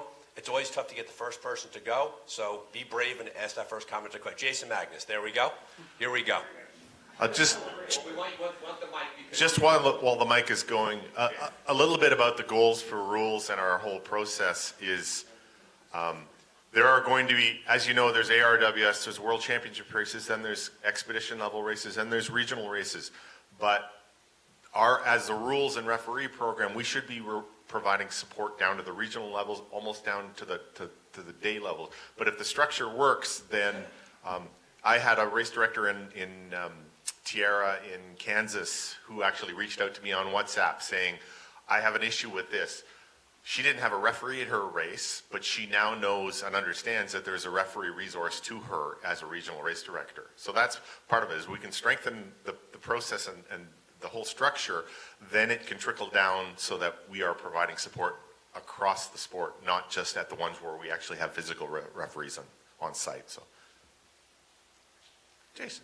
I'm keeping notes here along the way, so you don't need to memorize anything. I'm keeping notes on the comments for later. It lives forever on YouTube. So one of my questions is, obviously, I got to be a racer this time, put on a lot of expedition races. There were issues with this race. And a lot of them were kind of solved and adapted to real time, which is great. But just to hear from the referees that were kind of on the outside, what were the three biggest, and I'm going to use the word failings because there were some challenges of the rule set or the way they were implemented in your mind? Like, what's the biggest thing from a ref's perspective, and Igor, feel free to chime in as well, from this race that we can really learn from and admit to and say, this didn't work how it should have, here's what we need to fix? So first of all, I don't see it as a failing. Referee question. No, I didn't see it as a failing. I see it as things could have gone better or things in that way. I think it was a very dynamic scenario out there. There were lots of different changes at key times. So for me, it was just how do we communicate that? So communication was number one. The more you can communicate, the more you can share, the better that feedback is. Unfortunately, some of the changes were due to safety or very changing environments, so therefore the consistency of the information wasn't being presented in that fair way. Had we known that it was going to go in a certain direction, then I'm sure we would have been a little bit more strict. I'll give an example. Last night we cancelled the paddling from TA14 to here. Anybody that was up at 5 this morning working in the final team was through. It was perfect conditions to paddle, but we were explaining that actually it's now closed because of safety reasons. We couldn't explain it. Another one, the sheer breadth of all the teams. We had teams, I think, at the peak, 300 to 400 kilometres apart, trying to keep up with what the lead teams are doing, what the back teams are doing, and what the mid-pack are doing can be very, very difficult. Each has their own little challenges. So it's making sure that we again, communicate and we share some of that. Any other thoughts on? Yeah, we talked about how the process is going to work. I mean, John and Alex and put together an amazing course that went all over British Columbia, but there are some of the details that how things would have worked that probably could have used a little bit more input on the front end of, okay, the race book was an exhaustive document and it was a lot to do, but we probably could have spent more time on that race book just thinking through all the scenarios and things, because there was a ton of transitions, there was a ton of different spots kind of thing. So it's like, okay, what could happen here? What if a team did this? What if a team did that? So that's the part of the front end work that we want to help race directors put into their course that will help it run more smoothly, so that we don't have to go, oh, this is happening now, how do we interpret this given the structure that we have, given the rules we have? That's the learning of it that I think we want to make stronger races. And I think you kind of said this from my perspective. probably the single biggest one was the dissemination of information at the beginning of the race, when racers can go ask questions and get answers that are different or a different understanding. So we had 2 top teams end up riding a highway that every other team thought was off limits, and that was because of private conversations that were not, so that whole pre-race meeting for me as a race director, I'm like, how can I simplify this and make things super clear, what's off limits, what's not, instead of a more conversational, engaging, like maybe we can do this, maybe we don't need helmets, maybe we do that. That was a very confusing thing from a racer perspective at the beginning of the race that I think we can all learn from, and really, especially with the high stakes Adventure Racing World Championship, like to do our best to make sure that's eliminated as much as we can. And I mean, throughout the race book, you could read Alex's intentions. Like, this is where we think the course is going to go, with this where the king is, which is great, because it was a great course in that way. But all of a sudden, you need to spend the time and say, okay, does what's on the page and what's on the map support the intentions of what you want the course to do? A lot of times it did.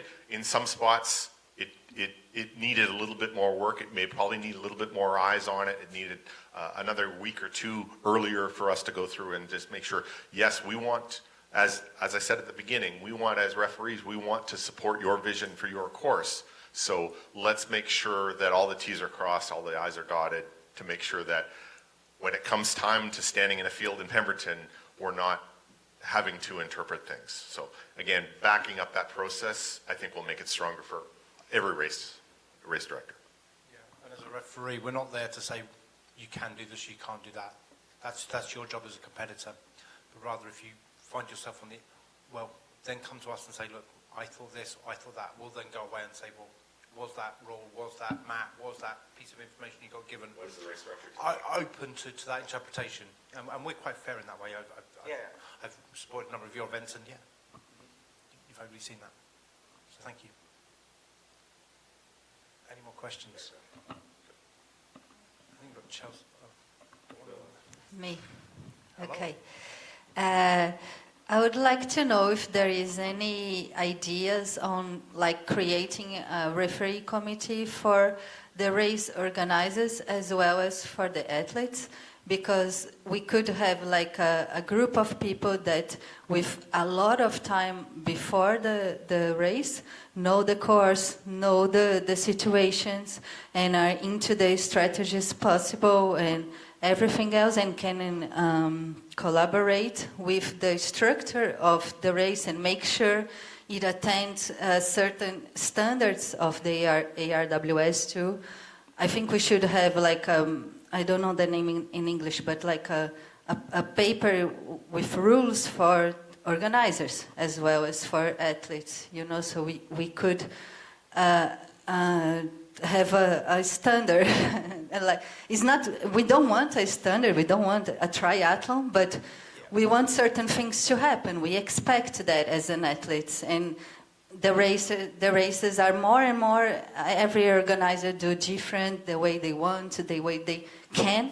I know they do a hard job, that's why I'm not an organizer, it's not easy.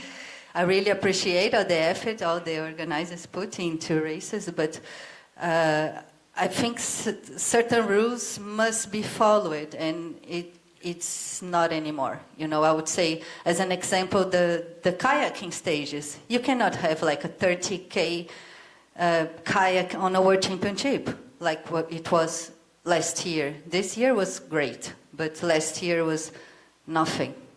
And you have to have certain percentage, let's say, oh yeah, that drowned, that this, that that, okay, but just find another place. I don't know, we need, certain standards. That's what I think, and we expect that as athletes. Yeah, there's 2 things. So there's 2 things there. So first of all, about the rules.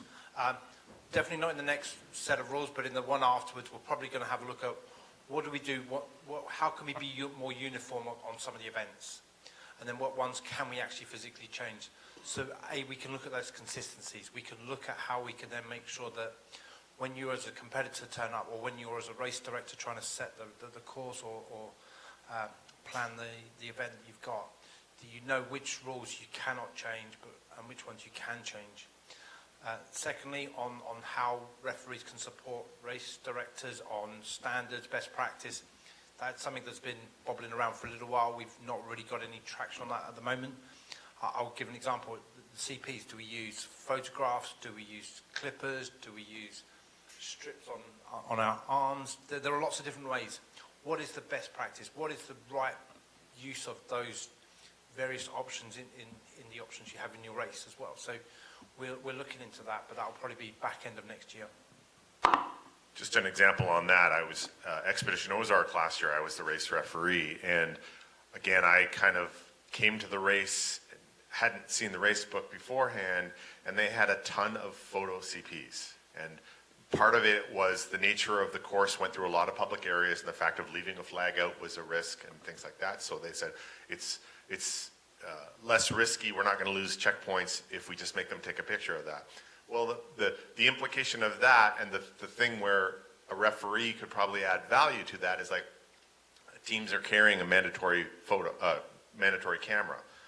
You know you've had it in the bottom of your bin and it's there in case of emergency or something like that. Well, all of a sudden, instead of maybe you taking your camera out once during a 5-day expedition race, all of a sudden we had them taking their camera out 25 times over the course of an expedition race. So that's 25 times how many teams times how many chances now for someone to lose their camera. And we did. We had a team that dropped their camera in the river kind of thing. So all of a sudden now we had to downstream and figure out, okay, they don't have a camera. They got a whole bunch of photo checkpoints to do. What the heck are we doing? We ended up calling Mark Harris at the tracking and say, turn up the ping rate on their tracker so that we have a much more granular track so that we can see if they were at the checkpoints. But again, that's something where we need to figure out the standards, because if it makes sense for the race to have a lot of photo checkpoints, maybe that's the right answer for them, but we need to think about it up front and make sure that we're building in the structure so that the unintended consequences of that decision are all handled things. And that's, again, we're going to try and help race directors build better structures to support the vision for their race. And to the point Dr. Miller was making, the idea that there's an upper limit to how much standardization you need, because it's a dynamic sport, and if you have 10 races, 10 race directors, 10 different race director philosophies, you're working inside of that, right? You want to avoid becoming a triathlon was the example that was used. And so that's the dynamic nature of rule setting in an environment in which the race directors have so much leeway makes it challenging for a referee perspective. So my request to race directors, race planners, is if you want some help, then just reach out. We'll start building that document set from next year onwards.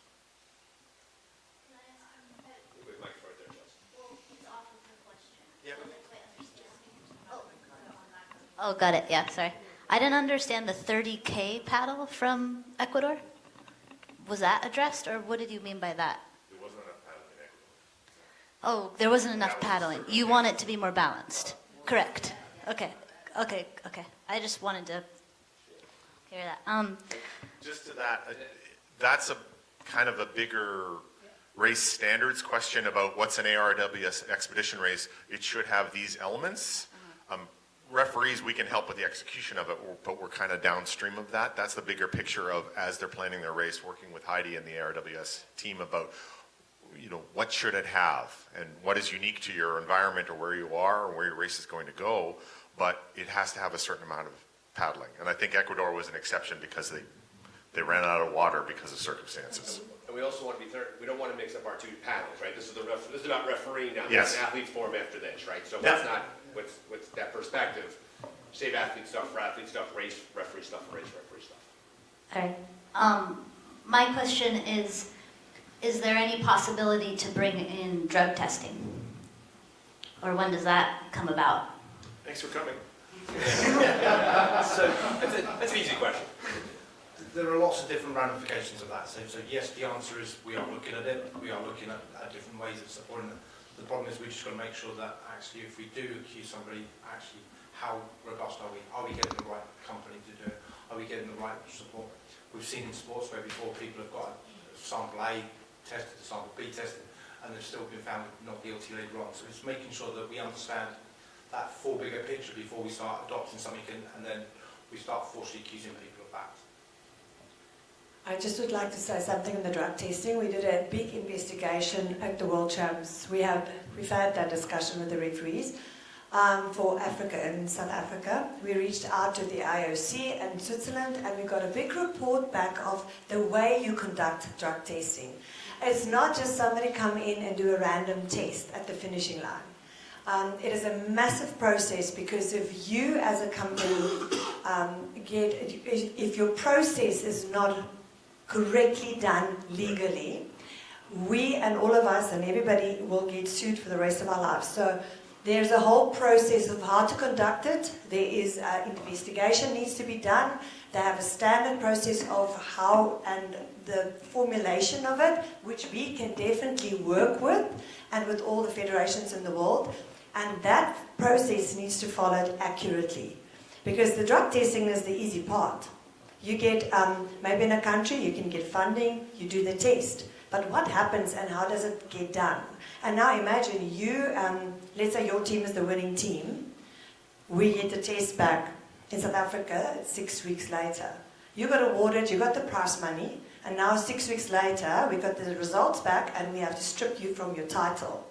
Now you're going to contest it. You have the right to contest it. So there's a full-on policy of how do you do drug testing. And then, if something was not done correctly, obviously there's defamation of character. There's a lot of things that goes into drug testing. So yes, I think we all believe, and the referees and everybody have this discussion, drug testing needs to be done. But to get from where adventure racing is now and to get to a body and to financial support and the right process of doing that, I would say that is a committee. We will definitely, something we can discuss later, get input and get maybe a team of people that say, I want to be in the small group of setting up this policy. Because it will need to be a process of setting it up correctly, get it signed off, that the process gets followed correctly, and then the implementation at a World Championships. So yes, this is something we can start with, but it might be only implemented in a year or 2 years or 3 years' time. And taking off my ARWS hat for a second, putting back on my IARA hat, that's probably something that should, once IARA hopefully grows and gains resources, that's probably something that lives at that level, right? At a real global sports authority level, because IARA should be on speaking terms with IOC and all these other national or international sports organization bodies. And then I'm sure ARWS will be happy if IARA had a comprehensive policy and this is how we do it and this is what it's going to cost. ARWS is likely happy to follow along, but I think it's a resource problem at this point of being able to set it up and do it properly. Well, it's really clear in the rules. We find somebody, then we will deal with that appropriately. So, one more question back. I'm not sure what the time is. Is this going to be our we're bumping into where we're behind, so I think we're going to go for it's now. We were supposed to be 11:50. We're going to go about, I'd say, about 10, 15 more minutes. Yeah, we can be done. Yeah. Just building on what Jason and Camilla said, and I know this course changed a lot quite late in the piece, and probably no one got those handbooks as early as they really should have.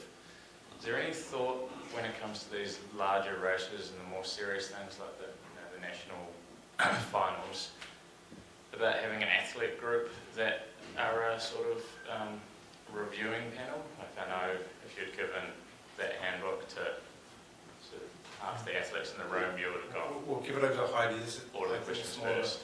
Organisation rather than referee. Yes, I think that's more a forum question for afterwards, so I need to explain to you how the process works. But the referees and a big group of people were in the discussions many times before we got to this event, and it's just how things rolled. So it was not signed off, of course, or changes was made, and there's a process we do follow. So there are a lot of involvement with an event. It's not just they arrive and there's a book, and this is just unfortunately what happened at this event. So the discussion is more about how can you improve and how can you make it better. But yes, we call in as many other race directors before an event to be part of the process and to see, and then when there's changes, for instance, a road closure 2 days before the event is obviously but way and beyond any of our control to make then or adapt changes.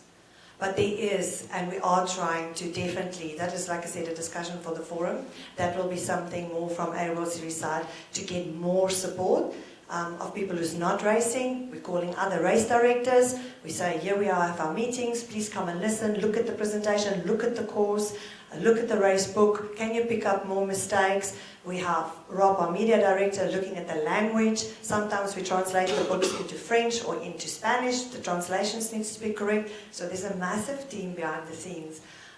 They are there, but of course we can improve and make it better. I hope that is giving you a little bit more support. But again, afterwards we can have exactly what Camilla suggested and what you suggest. It will be fantastic to have more of these suggestions in order to help the future race directors, not obviously to make the same mistakes, which was obviously for you guys in this event, you know, the challenges that came up. I hope that is kind of giving you a better answer. But it's definitely not the referees. We cannot change somebody's course.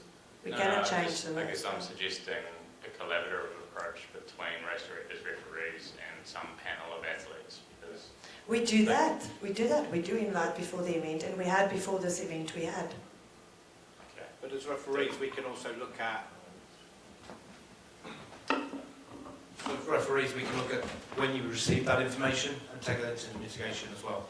So whilst we might be quite distinct with the penalty, actually there may be some mitigation that says actually you didn't receive this information in a timely manner, you didn't receive it in a written format, we'll then take that into consideration.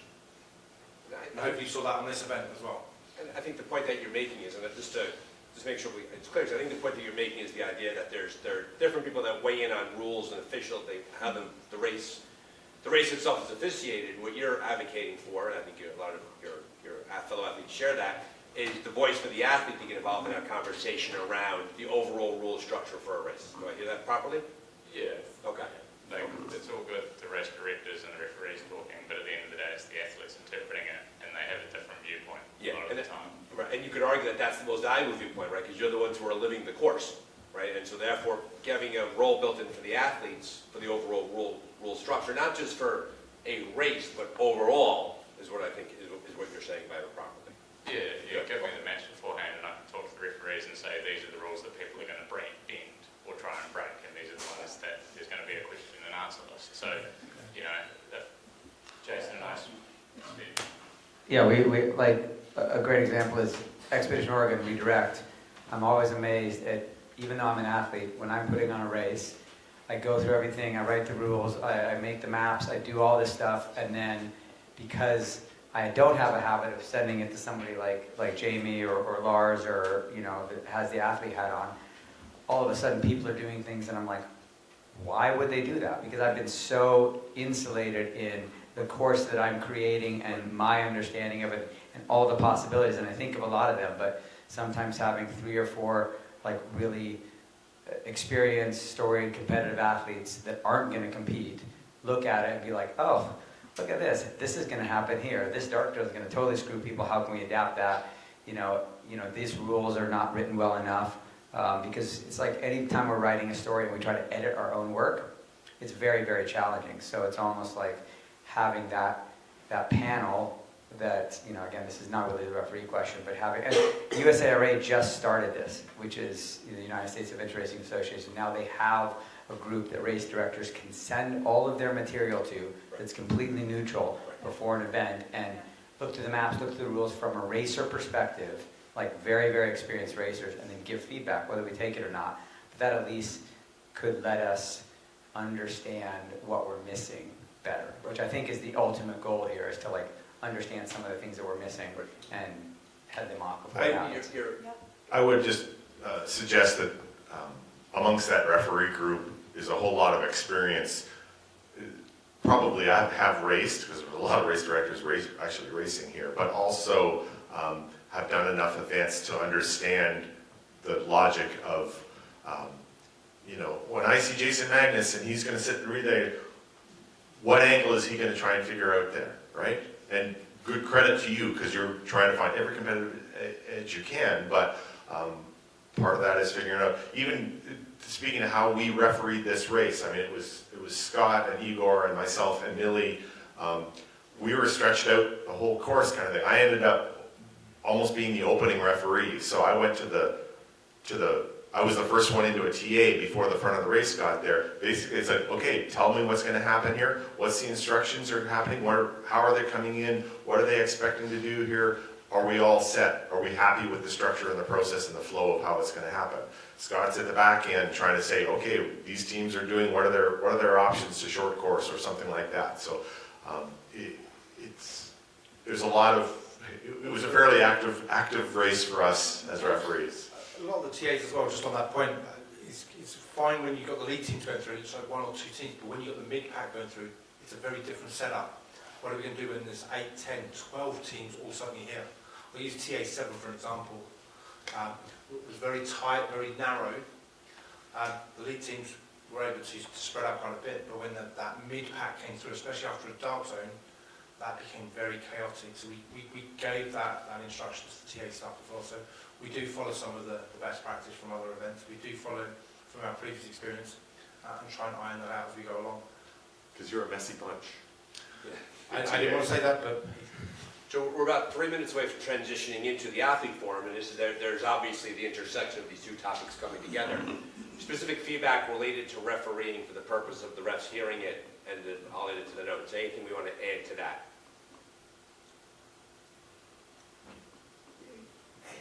Okay. I'm an old teacher, so there's good wait time. Please get it, if we can give Dan the microphone in the back. One of the things that I think came up a little bit for me in this race is like there's a nickel and dime kind of shortcuts kind of thing that can add up to a huge amount of time by the end of it. And I wonder what the longer term attitude is for refereeing around that. Because example. Well, so like the specific example from this one was right before the taco truck, where our interpretation of the roadways rule excluded going back and around and then running along a section of the road before the taco truck. And it was probably 15 minutes, maybe, like not a huge chunk of time, not like a race ending kind of situation. But a lot of those kinds of things do add up to real time.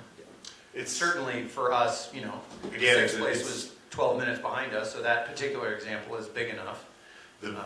Does the structure of the information that you're getting support the vision and the intention of the course? At that point, the idea was teams would travel overland to 26 and then come down.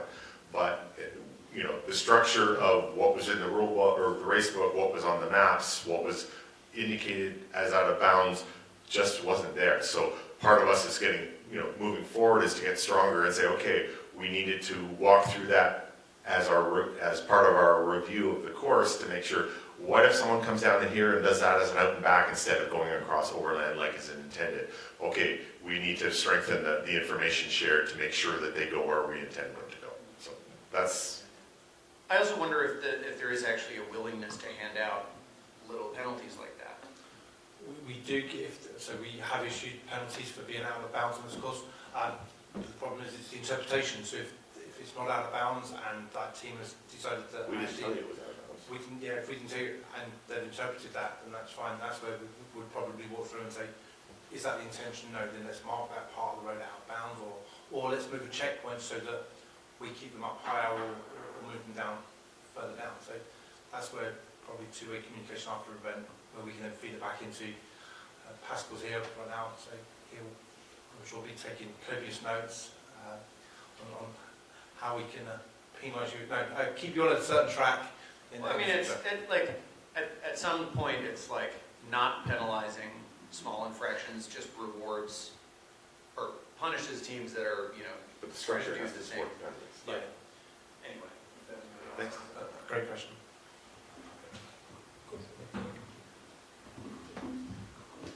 Okay, folks, it appears we've come to the end of this session. At this point, what will happen is that we're going to close the online feed for those who are at home. Thank you for being here. This brings us to the end of today's online feed. Thank you for being us on our YouTube platform. A big thank you to everybody watching from around the world for being part of this important conversation. Whether you're a racer, a referee, a race director, or just passionate about the future of adventure racing, your engagement is what this community keeps this community strong and moving forward. We hope you're walking away with new insights, fresh ideas, and maybe even some inspiration to get more involved. If you'd like to revisit any of the sessions or share it with your team, the recordings will be available for viewing on the ARWS YouTube channel. Until next time, stay safe, stay curious, and keep that spirit of adventure alive. Thanks again for tuning in, and we'll see you next year from the